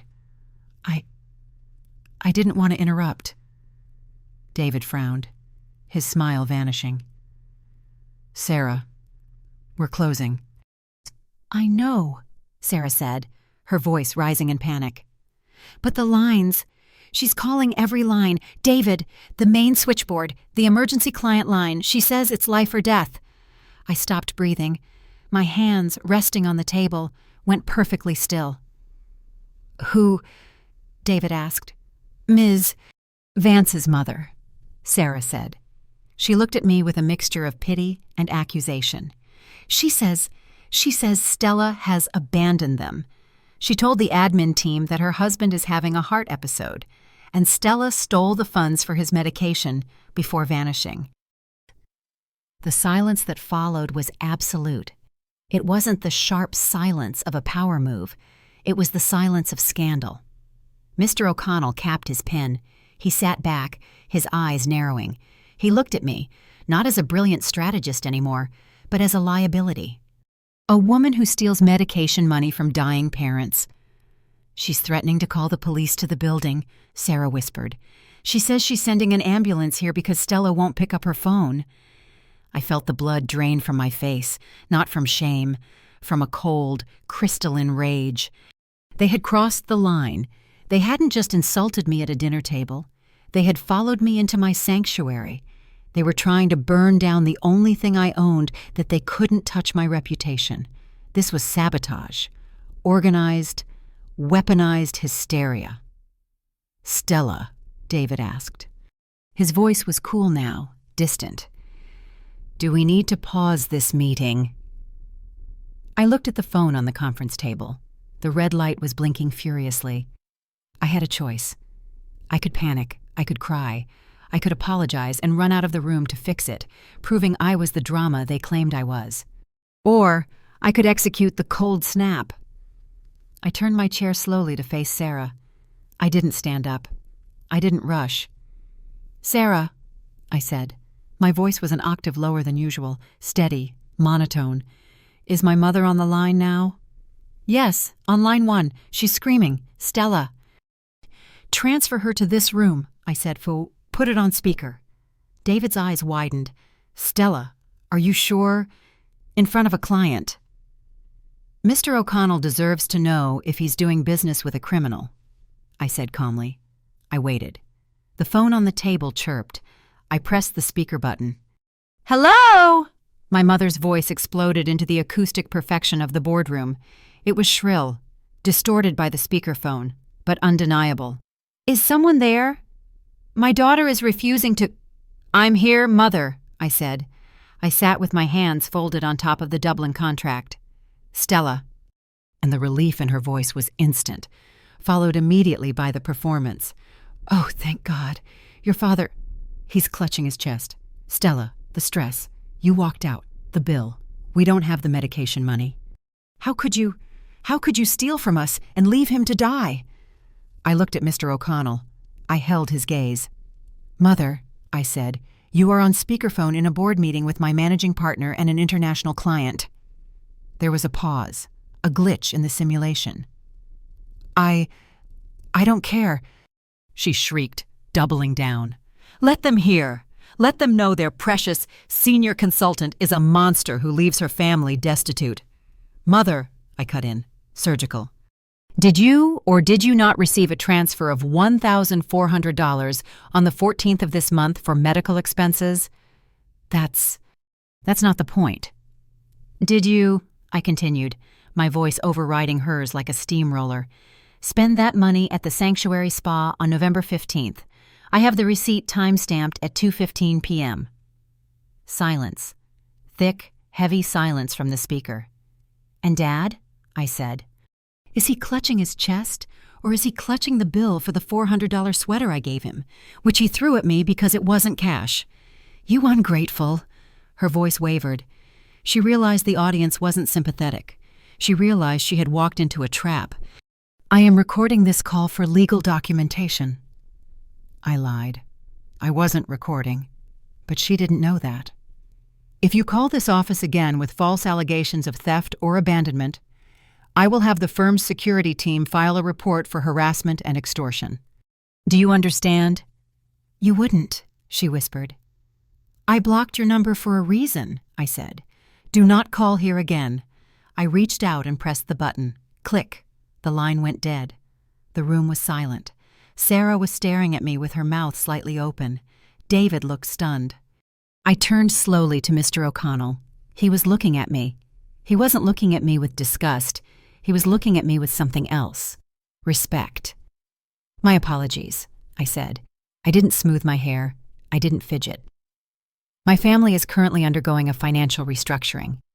The medical crisis was a liquidity issue caused by my refusal to continue funding non-essential assets. It won't impact my focus." "Financial restructuring," O'Connell repeated. A slow smile spread across his face. "That's one way to put it." He picked up his pen again. "I like how you handle overhead, Ms. Vance," he said. "Ruthless." He signed the contract. The scratch of the pen against the paper sounded like music. David let out a breath he seemed to have been holding for 2 minutes. "Sarah, please inform the front desk that any further calls from the Vance family are to be routed directly to legal." "Yes, sir," Sarah squeaked, backing out of the room. I looked down at the signature. The ink was wet. The commission was secured. The Dublin house was one step closer. But as I watched the ink dry, I felt a new sensation. The cold snap had hardened into something permanent. 10 minutes ago, I thought my family was just a burden. I had to carry a heavy backpack. Now, I knew the truth. They weren't just a burden. They were an active threat. They were willing to burn down my career to keep me warm for them.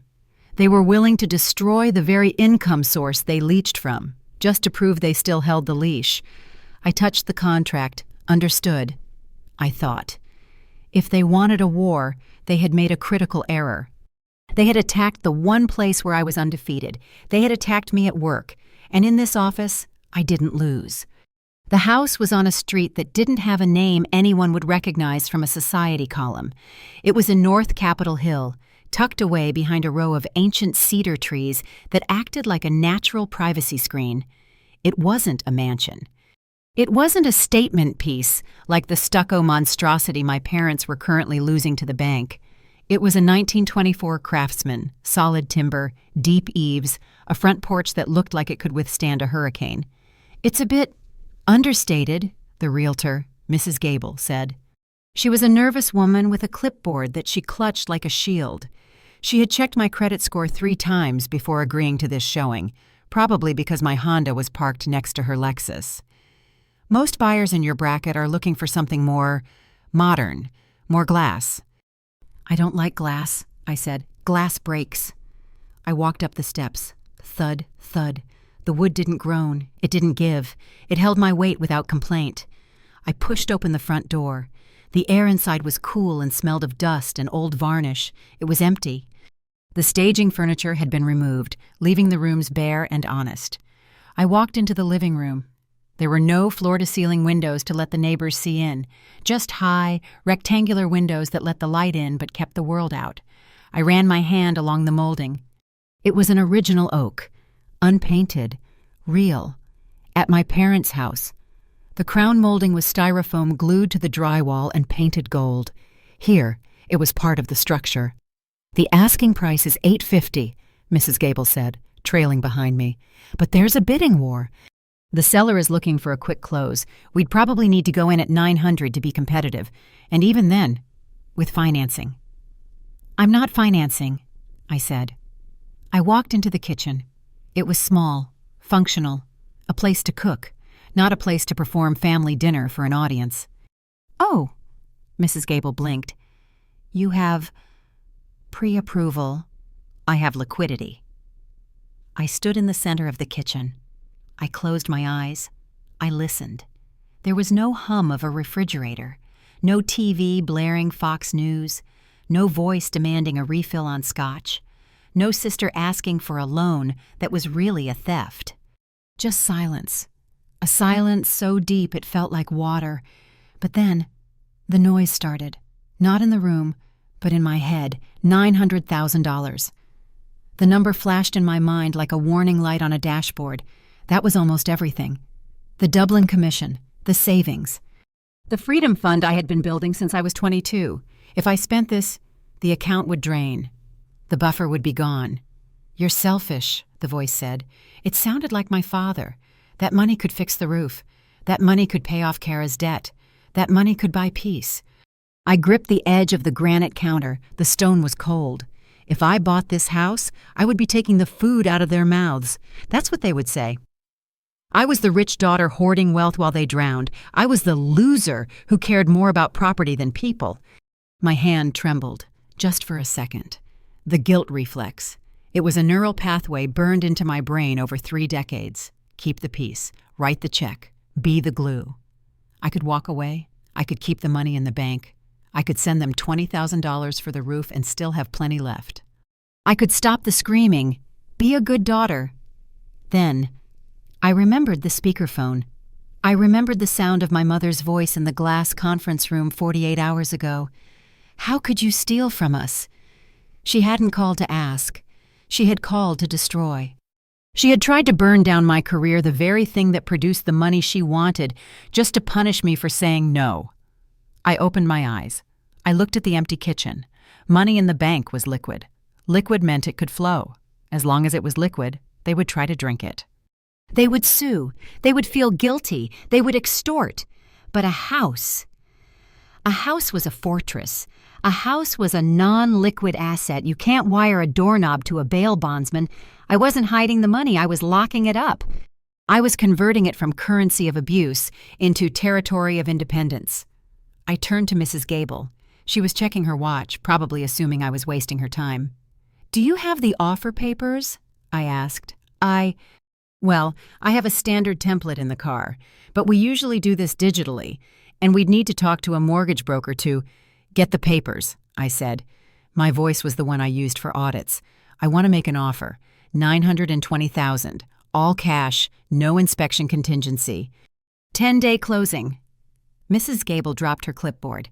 It clattered loudly on the hardwood floor. 9, all cash. She stared at me. Her eyes swept over my charcoal blazer, my scuffed heels, my lack of jewelry. She was recalculating my value in real time. "Can you show proof of funds?" she whispered. I pulled out my phone. I didn't tremble this time. I opened my banking app. I tapped the Face ID. The numbers appeared. The Dublin deposit had cleared this morning. The Freedom Fund was fully capitalized. I held the screen up to her face. "Is that sufficient?" She looked at the number. She looked at me. She swallowed hard. "I'll get the papers." She practically ran to the door. I stayed in the kitchen. I walked over to the window. I looked out at the backyard. It was overgrown with ivy, wild, untamed. There were high fences on all 3 sides. I imagined the wire transfer. I imagined the moment the money left my account. Click. Whir. Gone. My parents would check the public records eventually. They would see Stella Vance listed as the owner. They would scream. They would calculate the square footage and convert it into personal insults. "You bought a mansion while we starved. Let them scream." I wasn't buying a house. I was buying a boundary that was made of brick and mortar. I was buying a door that I could lock. Mrs. Gable came back in, breathless, holding a folder. She laid the papers on the counter. "Sign here," she said, pointing to the line. "And here." I took the pen. It was a cheap plastic Bic, but it felt heavy in my hand, heavier than the Mont Blanc I used at work. I looked at the signature line.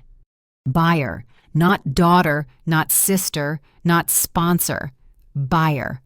I pressed the pen to the paper. The ink flowed black and permanent. Stella Vance. I signed it again and again. Each signature felt like I was sewing a wound shut. "Congratulations," Mrs. Gable said, her voice trembling slightly with the adrenaline of a quick commission. You really just did that."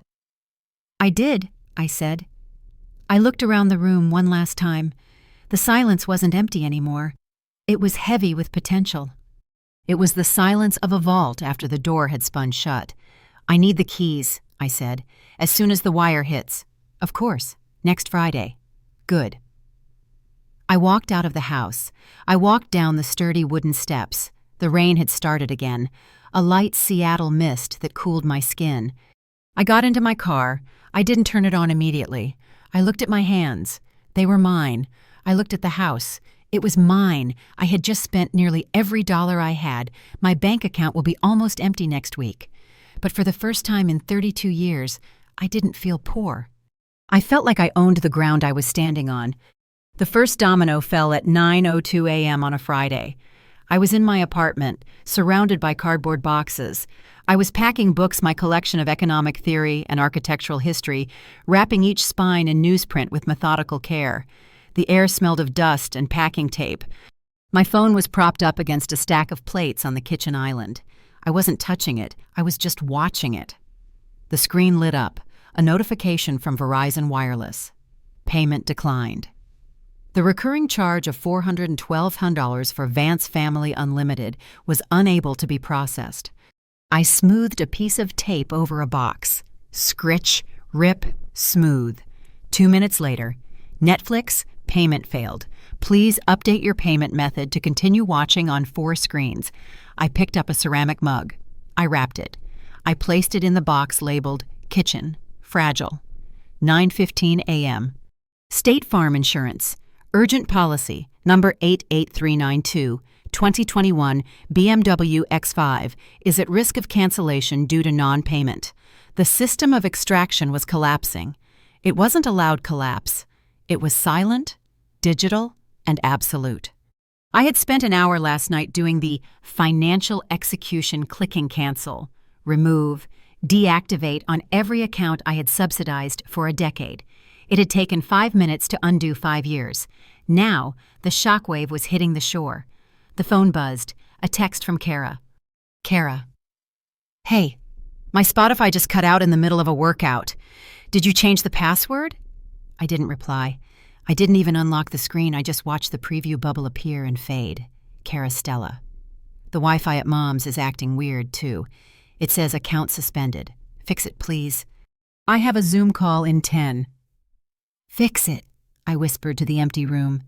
The command was so automatic. No please, no hello, just the expectation of service. I walked to the kettle. I pressed the button. The water began to boil, a low, rising rumble that filled the quiet space. Then, the avalanche started. The phone began to vibrate.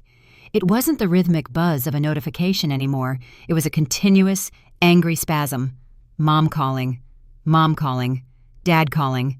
I let it ring. The screen flashed their names like an emergency broadcast.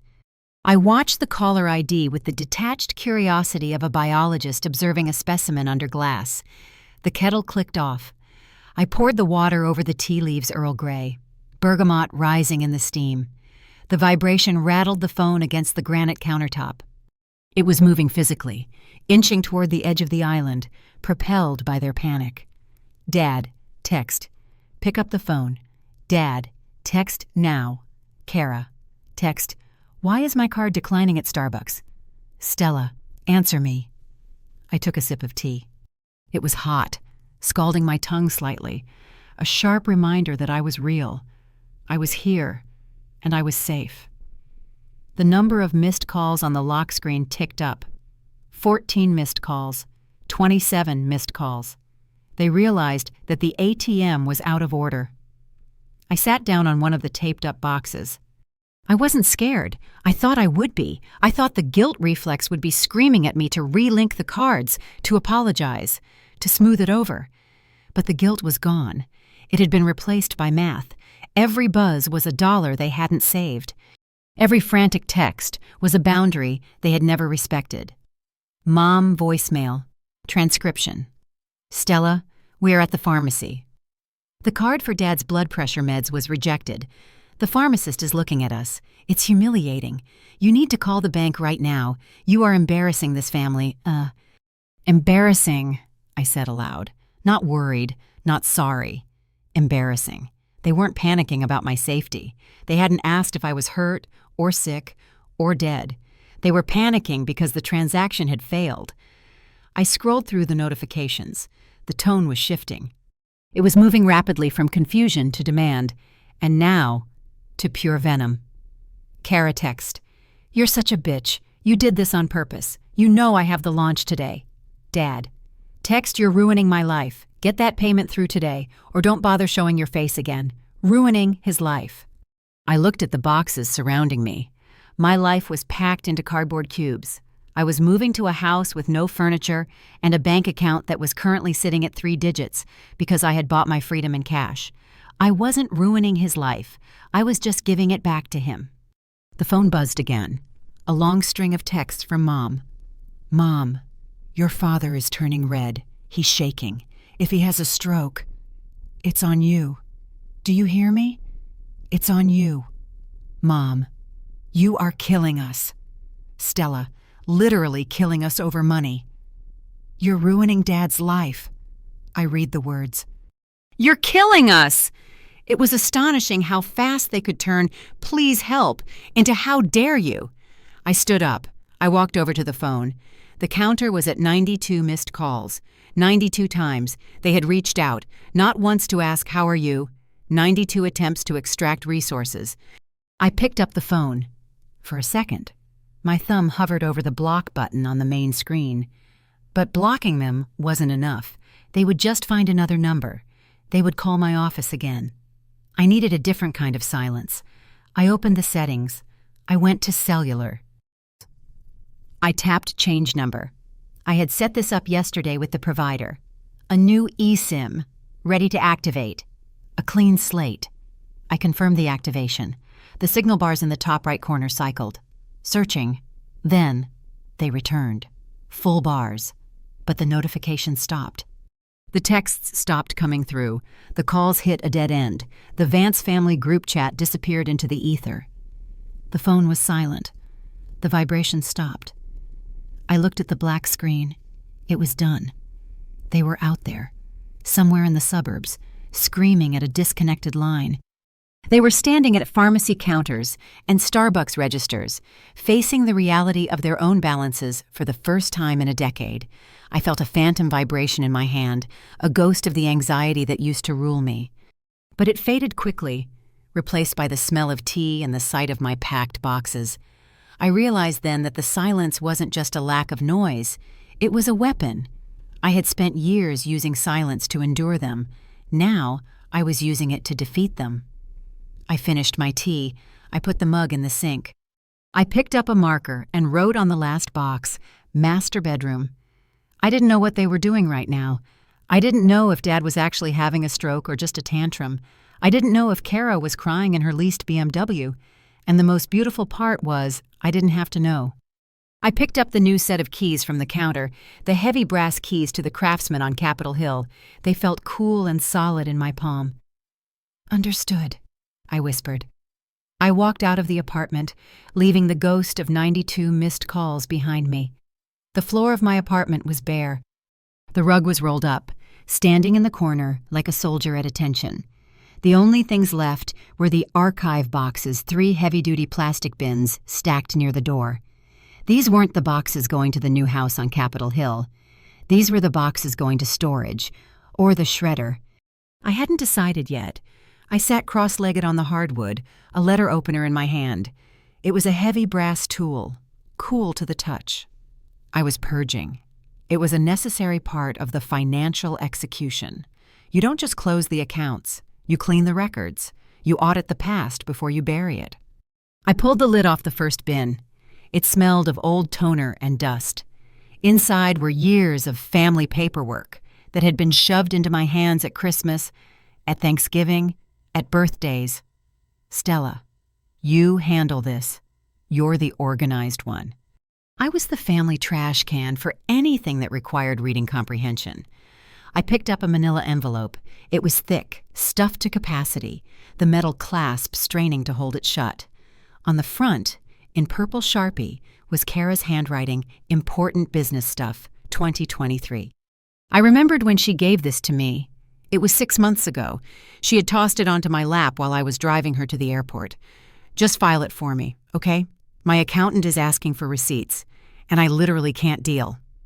I had thrown it in the bin and forgotten about it. Until now. I slid the letter opener under the flap. Rip! The contents spilled out onto the floor. Receipts for business lunches that were clearly brunches with friends. Invoices for consulting that looked like they were typed in Microsoft Word 97. And at the bottom, a stack of official-looking mail that had been opened, crumpled, and shoved back in. I picked up the first letter. It was from First Republic Bank. Subject notice of default. I frowned. Kara didn't bank with First Republic. I unfolded the paper. It was addressed to Derek William and Kara Vance. Derek. That was the investor Kara had been dating on and off. The one she said was backing her vision. I read the property address, 4208 Fairview Avenue. That was the gorgeous new home my father had toasted to. The crown jewel that proved Kara was winning. And I was losing. I scanned the lines. My eyes locked onto the data points. Principal balance, $840,000. Past due amount, $1,450. Status, pre-foreclosure. I lowered the paper. Kara didn't own the house. She didn't even co-own it, really. She was listed as a tenant in common on a property that was effectively underwater. The closed on a home story was a fabrication. She wasn't an owner. She was a squatter in a debt trap. I felt a cold smirk touch my lips. When will you catch up? Stella, I wasn't behind. I was on a different planet. I set the foreclosure notice aside. I picked up the next document. It was a loan agreement from a predatory online lender called Quick Cash Advance. Loan amount $10,000. Interest rate 28.99%. I shook my head. Typical Kara. High interest, low logic. I flipped to the signature page. I expected to see Kara's signature, that looping, dramatic scrawl that took up 3 lines. And I saw it. There was Kara's signature on the line labeled borrower. But below it, on the line labeled co-signer, guarantor, there was another signature, Stella Vance. I froze. The room went absolutely still. The sound of the traffic outside ceased to exist. All I could hear was the rushing of blood in my ears. A whoosh-whoosh sound like the ocean. I brought the paper closer to my face. I squinted at the ink. It was a blue ballpoint pen. It spelled my name. Stella Vance. But the S was too curly. It had a flourish at the top that I never used. And the I in Stella... I stared at it. The dot over the I wasn't a dot. It was a tiny open circle. A bubble. A heart. I don't dot my I's with hearts. I dot them with sharp, precise points. I looked at the date next to the signature. August 14th, 2023. I closed my eyes. I accessed my mental calendar. August 14th. I was in Chicago for a conference. I was sitting in a seminar on supply chain logistics. I wasn't in Seattle. I wasn't signing a loan document for a sister who called me a miser. This wasn't a misunderstanding. This wasn't borrowing. This was forgery. This was identity fraud. My hand started to tremble. Not the guilt reflex this time. This was adrenaline. Pure, cold combat adrenaline. I placed the document on the floor. I smoothed it out with the flat of my hand. I reached for the envelope again. I shook it upside down. Another piece of paper fluttered out. A credit card application. Approved. Cardholder Kara Vance. Authorized user Stella Vance. I checked the credit report attached. Inquiry date September 1st. They hadn't just used me for cash. They had used my name. They had used my credit score, my pristine 820 credit score that I had guarded like a national treasure to secure funds for their lifestyle. I stood up. I walked to the kitchen island where my laptop was sitting. I opened it. I typed Experian.com into the browser. I logged in.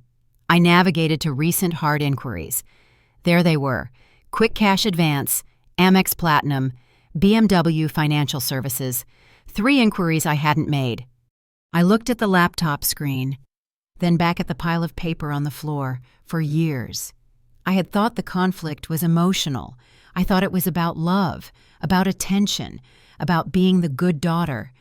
I thought if I just explained myself better, if I just worked harder, they would see me.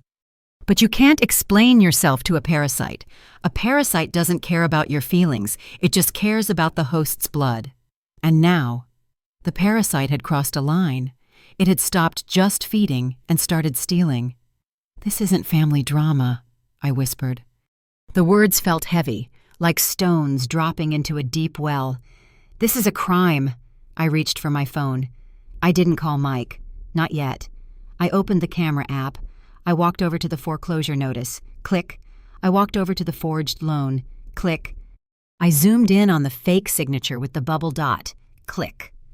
I wasn't crying. I wasn't hyperventilating. I was documenting. I went to my laptop. I created a new folder. I didn't name it Family. I named it Evidence Locker. I uploaded the photos. I downloaded the credit report PDF.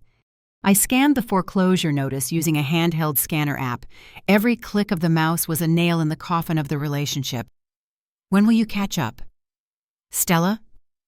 I looked at the forged signature on the screen. The looping S. The childish bubble. It looked desperate. It looked sloppy. It looked like the work of someone who thought they were untouchable because family doesn't count debts. But family does count felonies. I picked up the forged loan document. I held it up to the light. It was worth $10,000 of debt. But to me, it was worth so much more. It was leverage. It was a get-out-of-jail-free card. It was the nuclear launch code. If they ever tried to come for me, if they ever tried to sue me for abandonment or shame me publicly, I wouldn't have to argue. I wouldn't have to explain. I would just show them this. I walked to the shredder in the corner. I turned it on. I picked up the receipts for Kara's business lunches. Were gone. I picked up the old birthday cards from Mom. Were gone. But the loan document, the foreclosure notice, I put those in a clear plastic sleeve. I sealed it. I put the sleeve in the box marked Master Bedroom. Important. I wasn't the stable one anymore. I wasn't the ATM. I was the plaintiff. I closed the box. I taped it shut. I wrote my name at the top, Stella Vance, and this time, the signature was mine, sharp, pointed, real. I looked at the empty apartment. The ghost of the girl who wanted to be loved was gone. The woman who remained was ready to go to war. "Caught you," I said. Mike's office was a sanctuary of chrome, glass, and billable hours. It sat on the 35th floor, detached from the street-level chaos, vibrating with the low, expensive hum of a well-maintained HVAC system. I sat in the client chair, brewer leather, cold against my back. On the desk between us lay the file I had named Evidence Locker. The forged loan document was on top, protected by its plastic sleeve. The bubble-dotted I in the fake signature seemed to mock the seriousness of the mahogany surroundings. "We have enough for a fraud case," Mike said, his voice low and clinical. He wasn't looking at me. He was looking at the forgery through a jeweler's loupe. "If we file this, Stella, it's a felony charge. Kara goes to an arraignment, not a launch party." "I know," I said. I was staring at the city skyline. It was gray and indifferent. "I don't want to file charges yet. I want leverage. I want them to know that I hold the pin to their grenade." "Leverage is only useful if they're rational," Mike murmured, setting the loop down. "Addicts usually aren't." And he reached for his coffee. Then, the intercom on his desk buzzed. It wasn't a polite chirp. It was a long, jagged, static sound. Mike pressed the button. "Yes, Brenda." "Mr. Ross," the receptionist's voice came through, high-pitched and breathless. "I have security called up from the lobby." "They have a situation." "What kind of situation?" "There are 2 individuals demanding access to the elevators, a man and a younger woman. They claim they're family of the victim and that you're holding Ms. Vance hostage." My stomach tightened. Not with fear, with disgust. "The man is shouting," Brenda continued. "He's saying something about elder abuse and theft of property." I closed my eyes. Elder abuse. The irony was sharp enough to cut glass.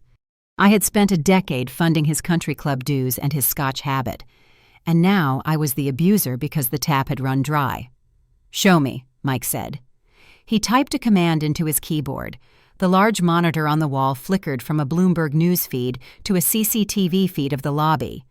The image was grainy, black and white, but the figures were unmistakable. Dad was red-faced, even in monochrome.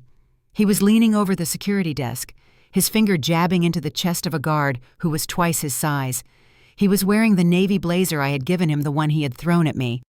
Kara was behind him, performing her role perfectly. She was holding a handkerchief to her eyes, looking around the lobby to ensure she had an audience. She looked fragile. She looked like the victim of a terrible tragedy. "They found me," I said. "They didn't find you," Mike corrected. "They hunted you." He turned the volume up. The audio from the lobby feed crackled into the quiet office. "My daughter. She's up there. She stole my retirement medication money." Dad's voice was distorted but booming. "I demand you let me up. I'm her father.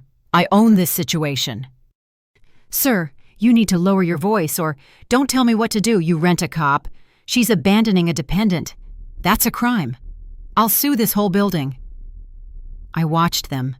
I watched the spit fly from my father's mouth. I watched Kara check her reflection in the polished brass of the elevator doors while Dad screamed. They weren't here to talk. They were here to invade. They were here to humiliate me into submission, to drag me out of my professional sanctuary and back into the mud where they lived. "They're threatening a lawsuit," Mike said, watching the screen. "Public defamation, harassment." "They're bluffing," I said. "Maybe." Mike turned to me. "But bluffs make noise, and noise ruins careers. Do you want me to have security remove them?" I looked at the screen. Dad was now grabbing the security guard's lapel. If I sent them away, they would come back tomorrow. They would go to my apartment. They would go to my clients. You don't stop an invasion by closing the gate. You stop it by showing the enemy that the field is mined. "No," I said. I stood up. I walked over to the window. Down below, 35 stories down, they were just specks. But up here, on the screen, they were monsters. "Mike," I said, "where is the draft for the full financial audit?" Mike paused. He looked at me, assessing. "It's in the folder." "But Stella, that's the nuclear option. If you serve them with a forensic audit request, we freeze everything, every asset, every trust distribution, every transfer for the last 10 years. We turn their lives inside out." "They accused me of theft," I said, still looking at the screen. "They accused me of elder abuse in a public lobby. They want to talk about money, but fine, let's talk about every single cent. And the cease and desist?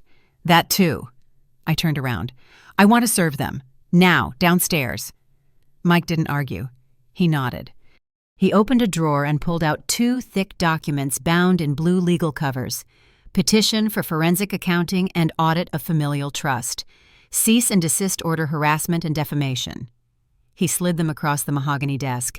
He handed me a fountain pen. It was heavy, black lacquer with a gold nib, a weapon. "You sign these," Mike said softly. "And there is no going back to Thanksgiving dinner.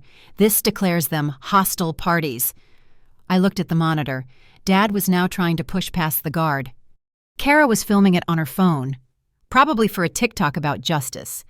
They had already declared war. I was just answering the call. I took the pen. I uncapped it. The ink was wet and dark. I signed my name, Stella Vance. I signed the audit request, Stella Vance. I signed the cease and desist, Stella Vance. The sound of the nib scratching the paper was loud in the silence. Scritch, scratch, done. "Brenda," Mike spoke into the intercom. "Send the process server down to the lobby. Priority 1. "Yes, Mr. Ross." "Tell him to serve Robert and Kara Vance. They are currently assaulting the security desk." I capped the pen. I placed it perfectly parallel to the documents. "Do you want to watch?" Mike asked, gesturing to the screen. "Yes." We stood there, side by side, watching the black and white drama unfold. A man in a cheap suit. The process server walked into the frame from the right. He moved with the bored efficiency of someone who delivered bad news for a living. He approached my father. Dad was mid-shout, his mouth open wide. The server said something. Dad stopped. He looked confused. The server thrust a thick envelope into Dad's chest. Dad instinctively grabbed it. Served.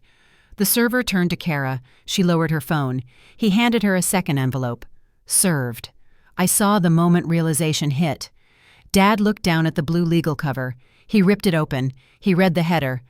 Even on the grainy monitor, I saw the color drain from his face. The redness vanished, replaced by a gray shock. He staggered back a step. The audit, the word terrified people like my father, people who lived on bluster and debt and hidden shames. An audit meant light.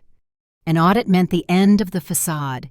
He looked up at the ceiling. He looked right into the security camera. He knew I was watching. His mouth moved. He wasn't screaming anymore. He said one word.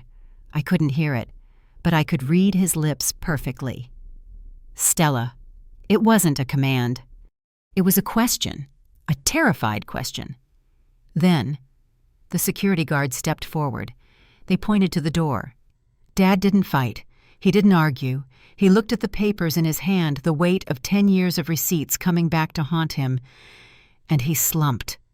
The enforcer was gone. Kara looked at the papers, then at Dad. She started to cry for real this time, not the pretty single-tear crying, the ugly, red-faced crying of a child who realizes the candy store has burned down. They turned around. They walked toward the revolving doors. They looked small. Mike reached out and turned off the monitor. The screen went black. "It's done," Mike said. "The clock starts now. They have 30 days to produce their records or face a judge." "They can't produce them," I said, "because the records don't exist." I walked back to my chair and picked up my purse. I felt light. The swallowing fire was gone. The coldness remained, but it wasn't numb anymore. It was clean. "Thank you, Mike." "Where are you going?" "I have a house to close on," I said, "and I need to change my locks." I walked to the door. I paused. "If they call back—" "They won't," Mike said. "You just handed them a mirror. They're too busy looking at themselves to look for you." I nodded. I walked out of the glass office, past the receptionist, to the elevators. I pressed the button for the lobby. I was going down the street, to the same ground they had just stood on, but they were gone, and I was still standing. Thanksgiving was the Super Bowl of the Vance family facade. It was the day the perfect family narrative was polished, plated, and served to an audience of 20 extended relatives. Aunt Linda was there with her dry turkey. Uncle Jerry was there with his political opinions. And in the center of it all, my parents held court, desperate to prove that despite the rumors, despite the nerves, the Vance dynasty was thriving. I shouldn't have been there. I had served them with a forensic audit request 3 days ago. Technically, we were legal adversaries. But they had bet against me. They had bet that the stable one wouldn't cause a scene in front of Grandma Dorothy. They had bet that my desire to keep the peace was stronger than my desire for justice. They were wrong. I wasn't there to keep the peace. I was there to return the receipt. I walked into the dining room at 4:00 p.m. I wasn't wearing the charcoal blazer. I wasn't wearing the scuffed heels or the sensible slacks. I was wearing a camel-colored coat made of double-faced cashmere structured, soft, and silent. Underneath was a cream silk blouse and trousers that draped with the heavy, fluid weight of real money. My bag, a low puzzle bag in deep tan, hung from my arm. No logos, no flash, just $5,000 of quiet architecture. The conversation in the room stuttered, then died. "Stella." Aunt Linda blinked, a forkful of stuffing hovering halfway to her mouth. "My God, you look different." "Hello, Aunt Linda?" I said. My voice was low. "Happy Thanksgiving." I didn't look at my parents. Mom was at the head of the table, wearing a dress that was too tight and a smile that was too wide. She looked like a glass vase that had been dropped and glued back together. Dad was carving the turkey, the electric knife buzzing aggressively in his hand. Kara sat to his right. She looked exhausted. The golden child shine was flaking off. Her roots were showing just a millimeter, but enough to tell me the salon money had dried up. She saw me, and her eyes darted to the legal envelope sitting on the sideboard, unopened, hidden behind a pumpkin centerpiece. "You came," Mom said, her voice trembling with a mixture of relief and terror. She stood up, smoothing her napkin. We didn't think you'd make it. With work." "I made time," I said. I didn't take my usual seat near the kitchen door. I walked to the empty chair opposite Kara. I sat down. I placed my bag on the table. The leather made a soft, heavy sound against the wood. Thud. "Well," Dad boomed, the electric knife whining as he sliced through a drumstick. He was sweating. The audit was hanging over his head like a guillotine blade, but he was choosing to ignore it. He was choosing to play the game one last time. "Family's all here. That's what matters. Pass the gravy, Jerry." The dinner began. It was a masterpiece of denial. They talked about the weather. They talked about the Seahawks. They talked about Uncle Jerry's hip surgery. Every time the conversation drifted toward money or work, Mom steered it away with frantic cheerfulness. I ate nothing. I drank water. I watched them. I watched Kara pick at her food. She was checking her phone under the table every 30 seconds, probably checking to see if the foreclosure news had leaked to her followers yet. I watched Dad refill his wine glass once, twice, 3 times. The liquid courage was kicking in. The fear in his eyes was being replaced by the old, familiar arrogance. He looked at me. He saw the cashmere. He saw the bag. He saw the calmness. And he hated it. He couldn't stand it. He couldn't stand that I wasn't cowering. He couldn't stand that I had served him papers and then walked into his house looking like I owned the block. He needed to win. He needed to put the ATM back in its place. He tapped his glass with a spoon. Ting, ting, ting. "A toast," Dad announced, standing up.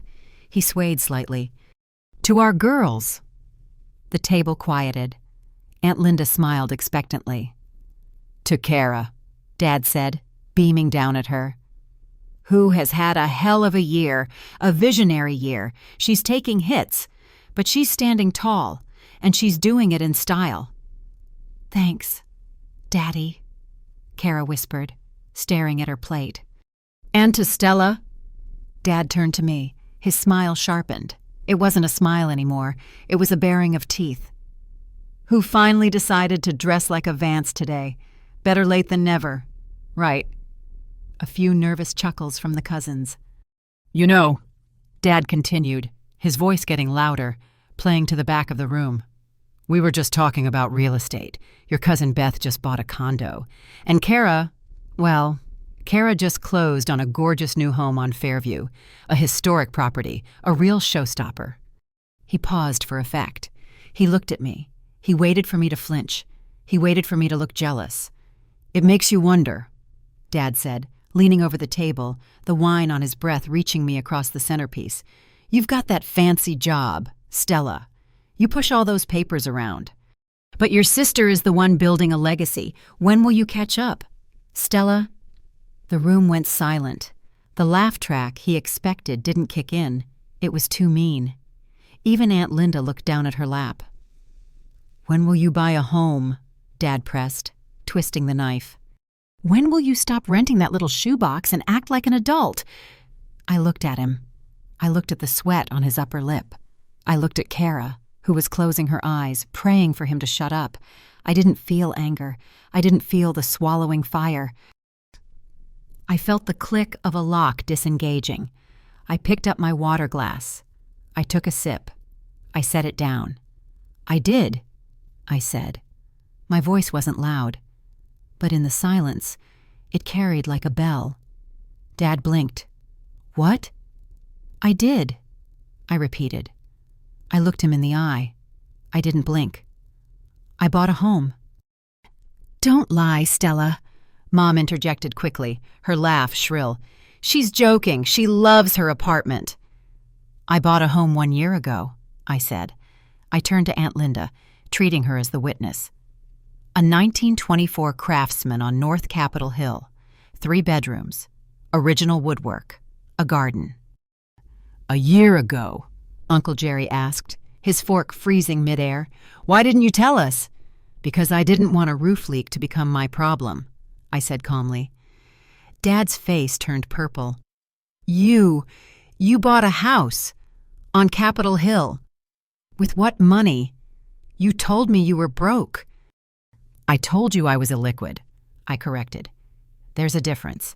I put every dollar I saved into the purchase." "Mortgage to the hilt, I bet," Dad scoffed, trying to regain his footing. "Just like everyone else, you're drowning in interest." "No," I said. "Paid in full." The words landed on the table like grenades. Paid in full. "Impossible," Dad whispered. "You don't have that kind of money." "I do," I said, or I did, before I stopped paying for Kara's lifestyle. I turned my gaze to Kara. She shrank back in her chair.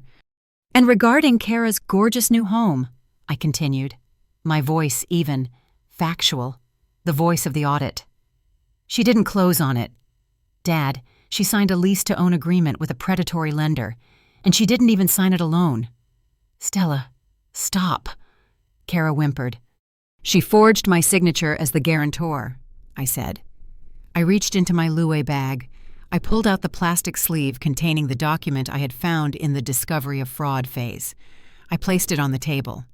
"This is the foreclosure notice from First Republic. It came to my apartment because the bank thinks I co-signed." I slid the paper across the table.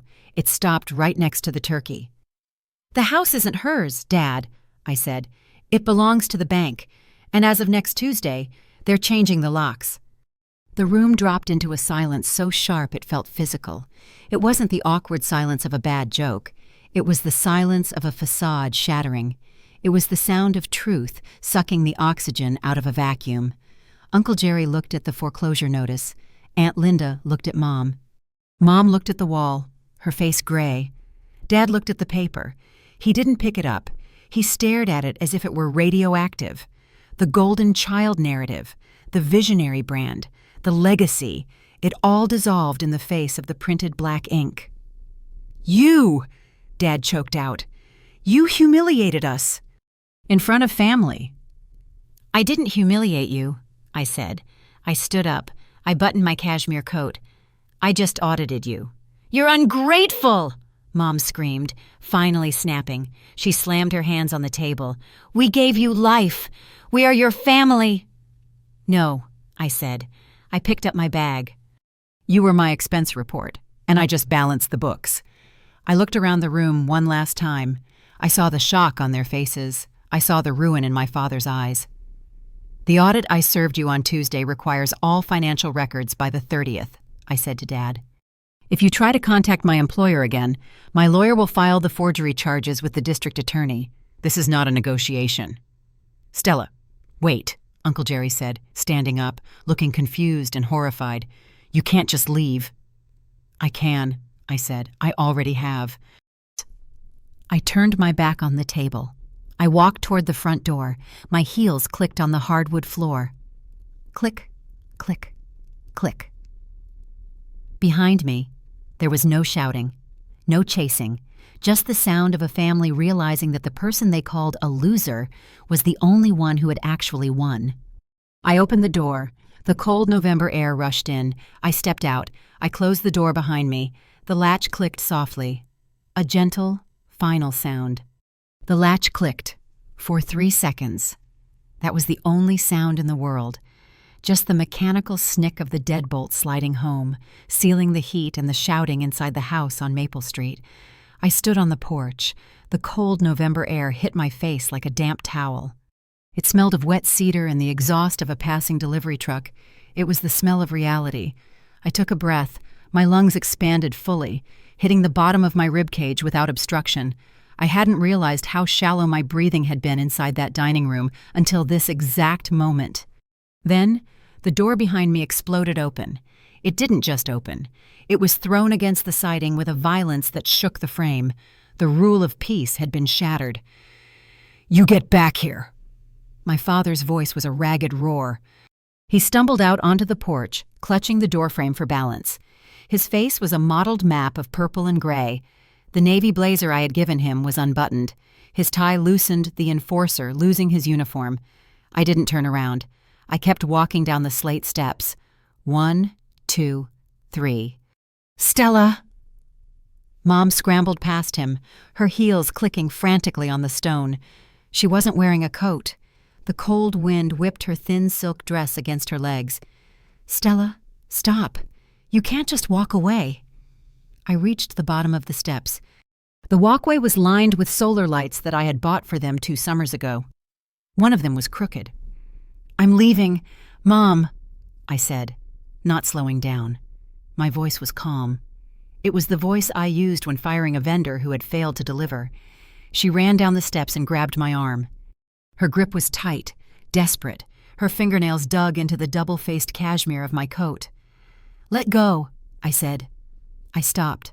I turned my head slowly to look at her. I didn't pull away. I just looked at her hand clutching the expensive fabric, and then I looked at her eyes. You're destroying this family, she sobbed.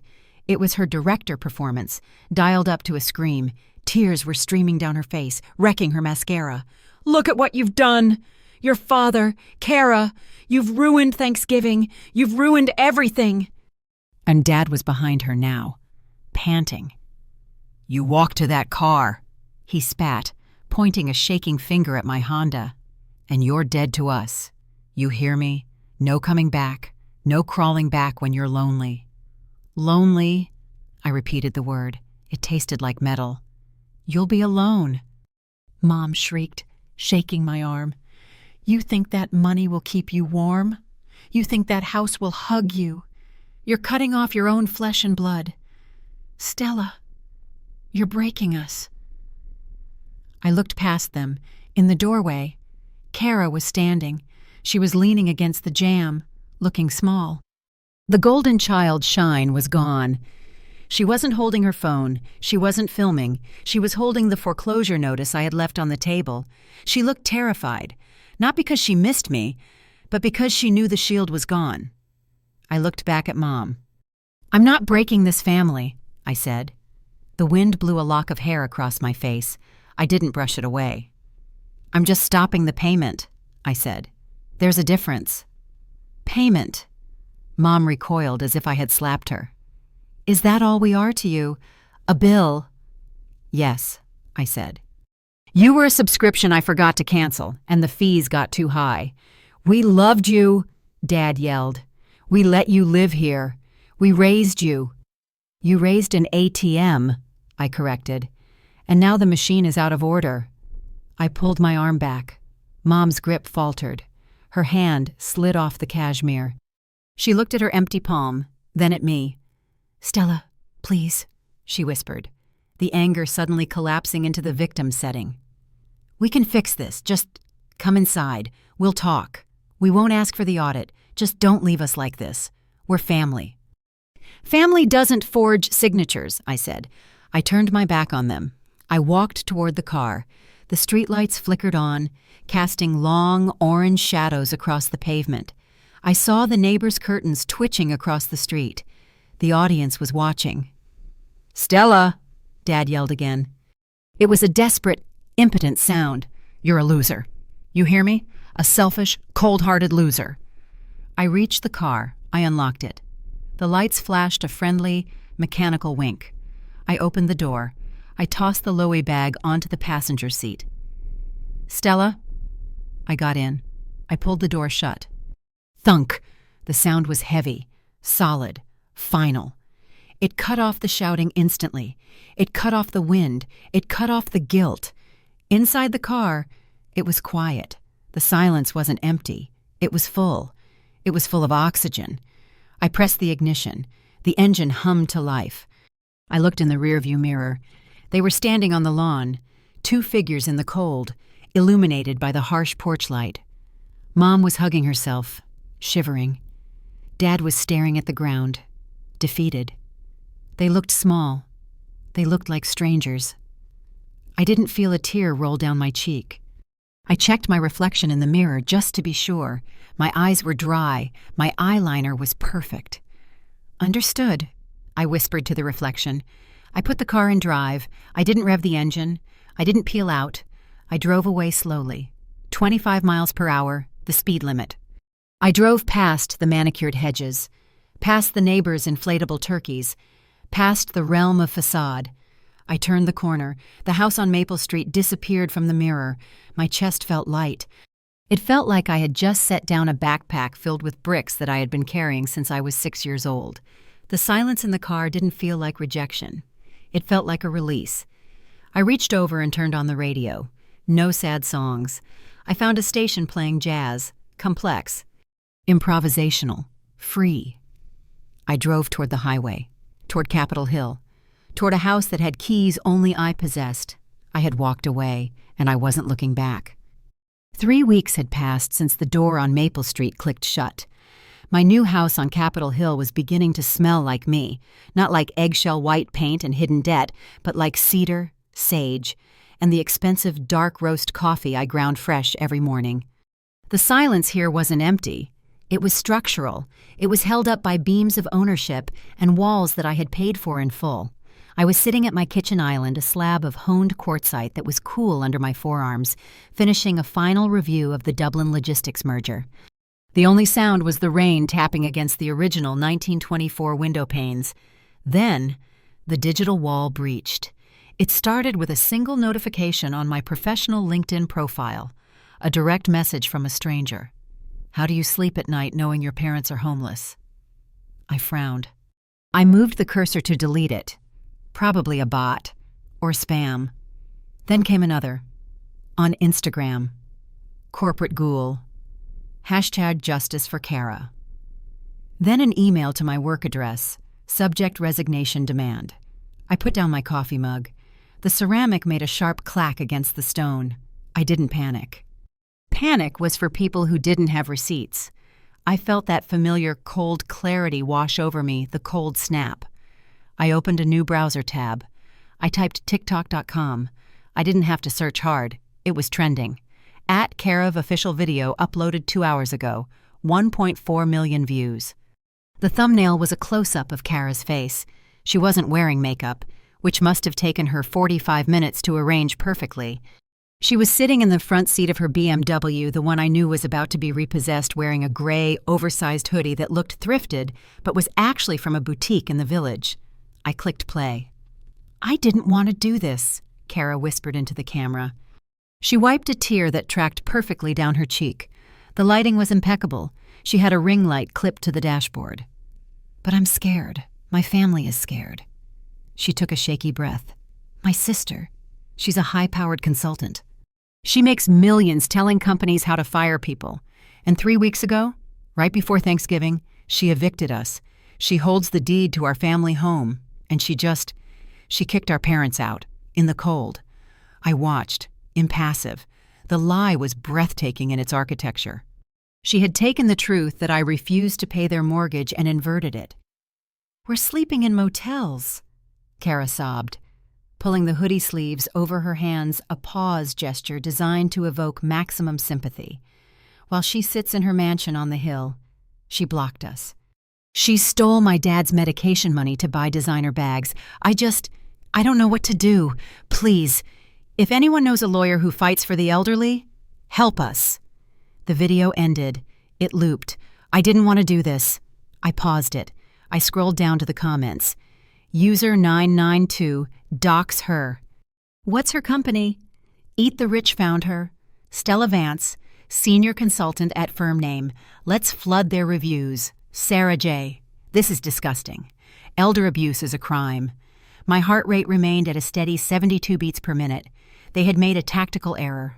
A fatal one. They had brought this into the public square. They had threatened my reputation, my livelihood, and my name. In private, I had offered them silence. In public, they were demanding noise. Understood. I said to the frozen image of Kara's tear-stained face. I didn't text Mike. This didn't require a lawyer. A lawyer takes months. The internet takes minutes. I minimized the browser. I opened the folder on my desktop evidence locker. I opened a new document. I didn't write a narrative. I didn't write a story time defense. I didn't use emotional adjectives. I used the language I spoke best data. I created a PDF file, 5 pages. Page 1, the foreclosure notice from First Republic Bank. I highlighted the property address, 4208 Fairview Avenue. I highlighted the owners Derek William and Kara Vance. I added a simple caption, allegation I evicted parents from family home. Fact, parents live on Maple St. Deed in Robert Vance's name. Kara Vance is being evicted from her own investment property due to non-payment. Page 2, the forged loan document. I placed the image of the signature side by side with my real signature from a notarized affidavit. I circled the heart over the I. Caption, allegation.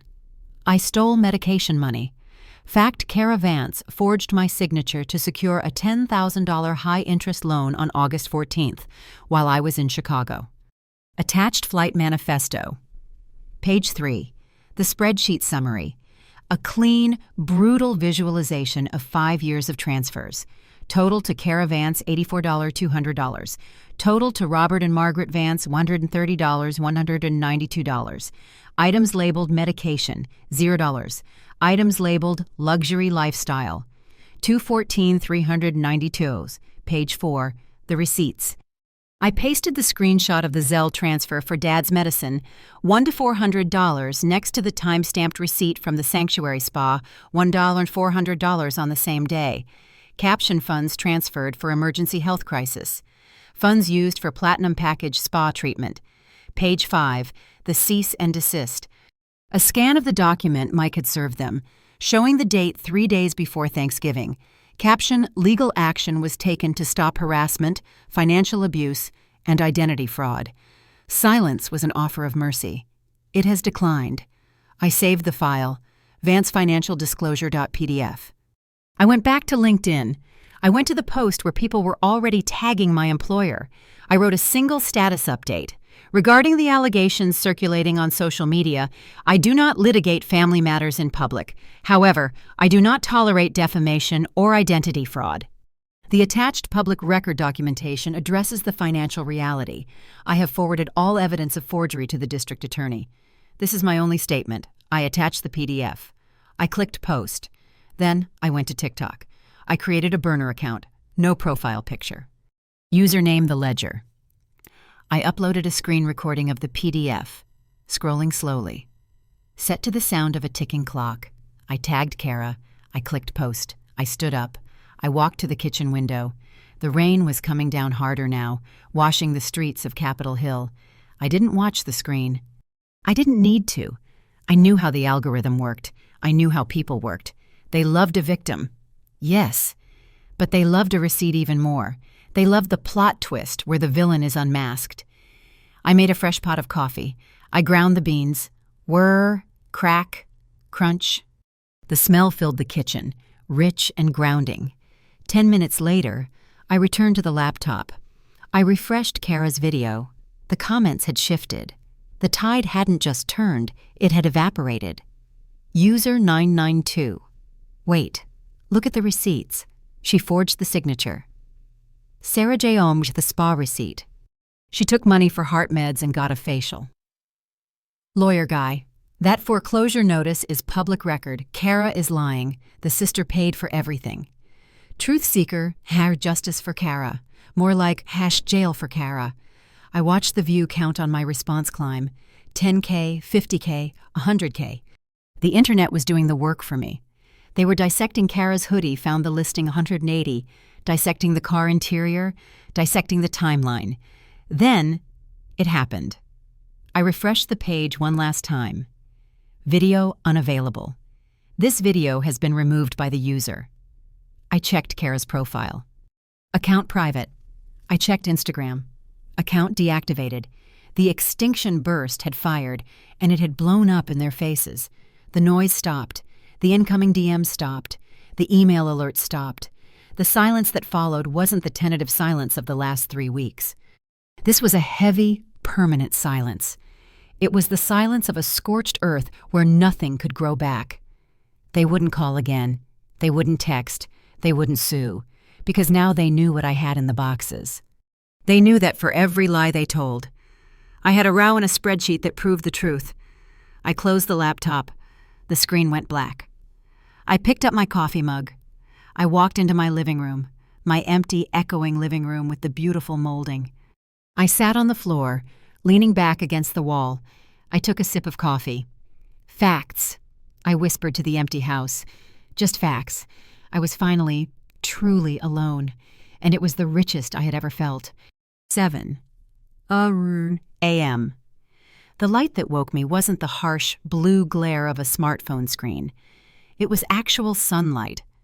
It filtered through the uncurtained east-facing window of the master bedroom, hitting the floorboards in a pool of dusty gold. I lay still. My body was rigid, waiting. For 32 years, 7:00 a.m. was the witching hour. That was when Mom's nerves usually kicked in. That was when Dad realized he had overdrawn the checking account again.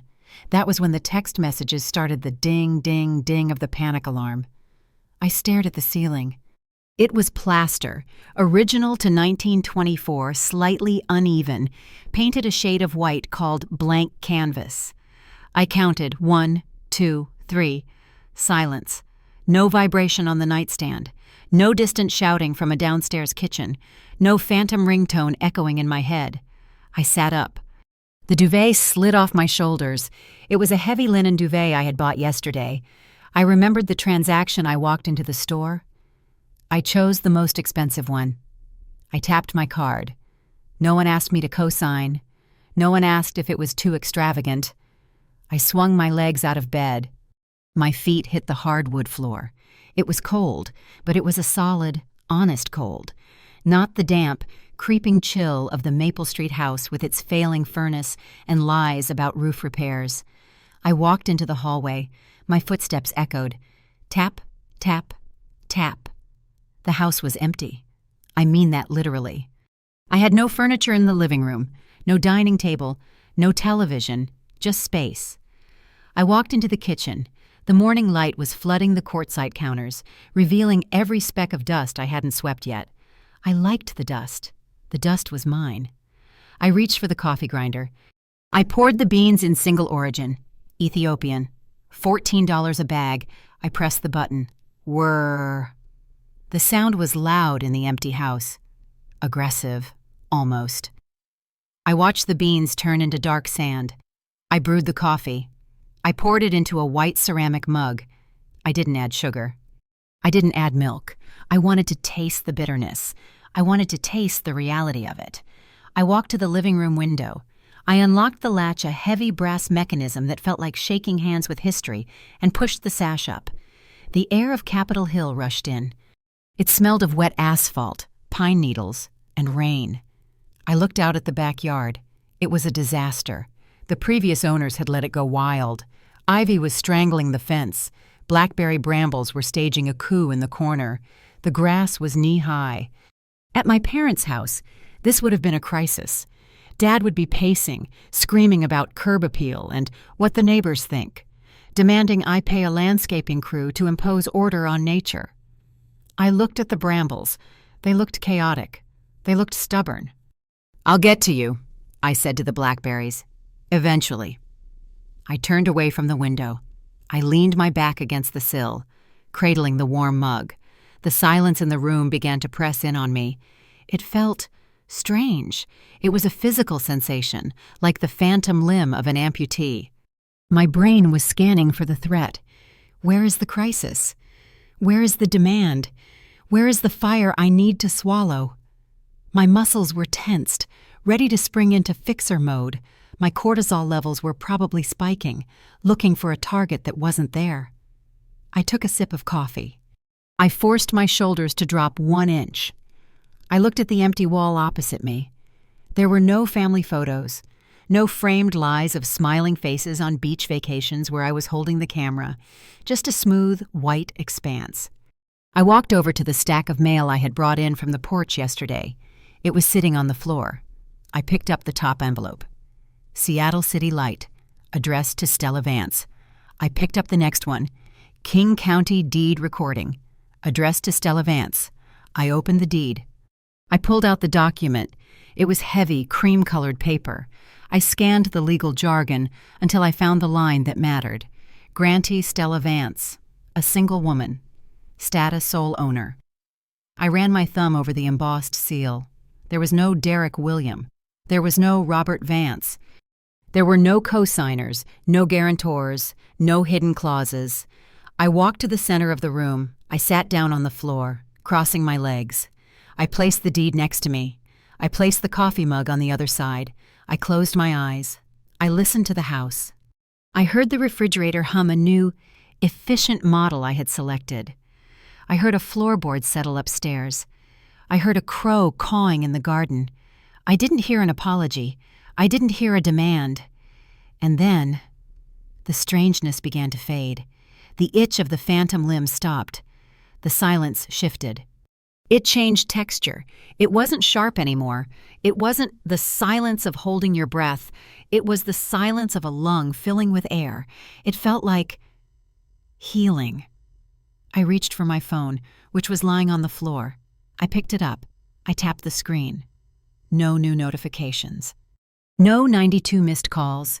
No emergency texts. No performative social media tags. The extinction burst was over. The block list was holding the line like a dam. I opened my banking app. Balance $842. It was the lowest number I had seen in my account in 10 years. By societal standards, I was house poor, but I looked at that number and I didn't feel panic. I knew exactly where every cent of the missing money had gone. It hadn't gone to a spa. It hadn't gone to a leased BMW. It hadn't gone to a facade. It was in the floorboards beneath me. It was in the roof that didn't leak. It was in the walls that kept the wind out. I was broke, but I was safe. I lay back on the floor, spreading my arms out, staring up at the ceiling. I looked like a snow angel on hardwood. For the first time in my life, I wasn't waiting for the other shoe to drop. I wasn't waiting for the door to slam. I was just here. Mine, I whispered. The word echoed slightly in the empty room. It sounded different than when I used to say it in my head. It sounded steady. I rolled over and pushed myself up. I picked up the coffee mug. It was still warm. I walked back to the window. I looked at the brambles again. I thought about buying a pair of gardening shears, heavy-duty ones. I thought about cutting back the thorns, clearing the mud, planting something that I wanted. Maybe hydrangeas, but real ones, not the subscription kind. I had time. I had all the time in the world. I took another sip of coffee. It was the best cup I had ever made.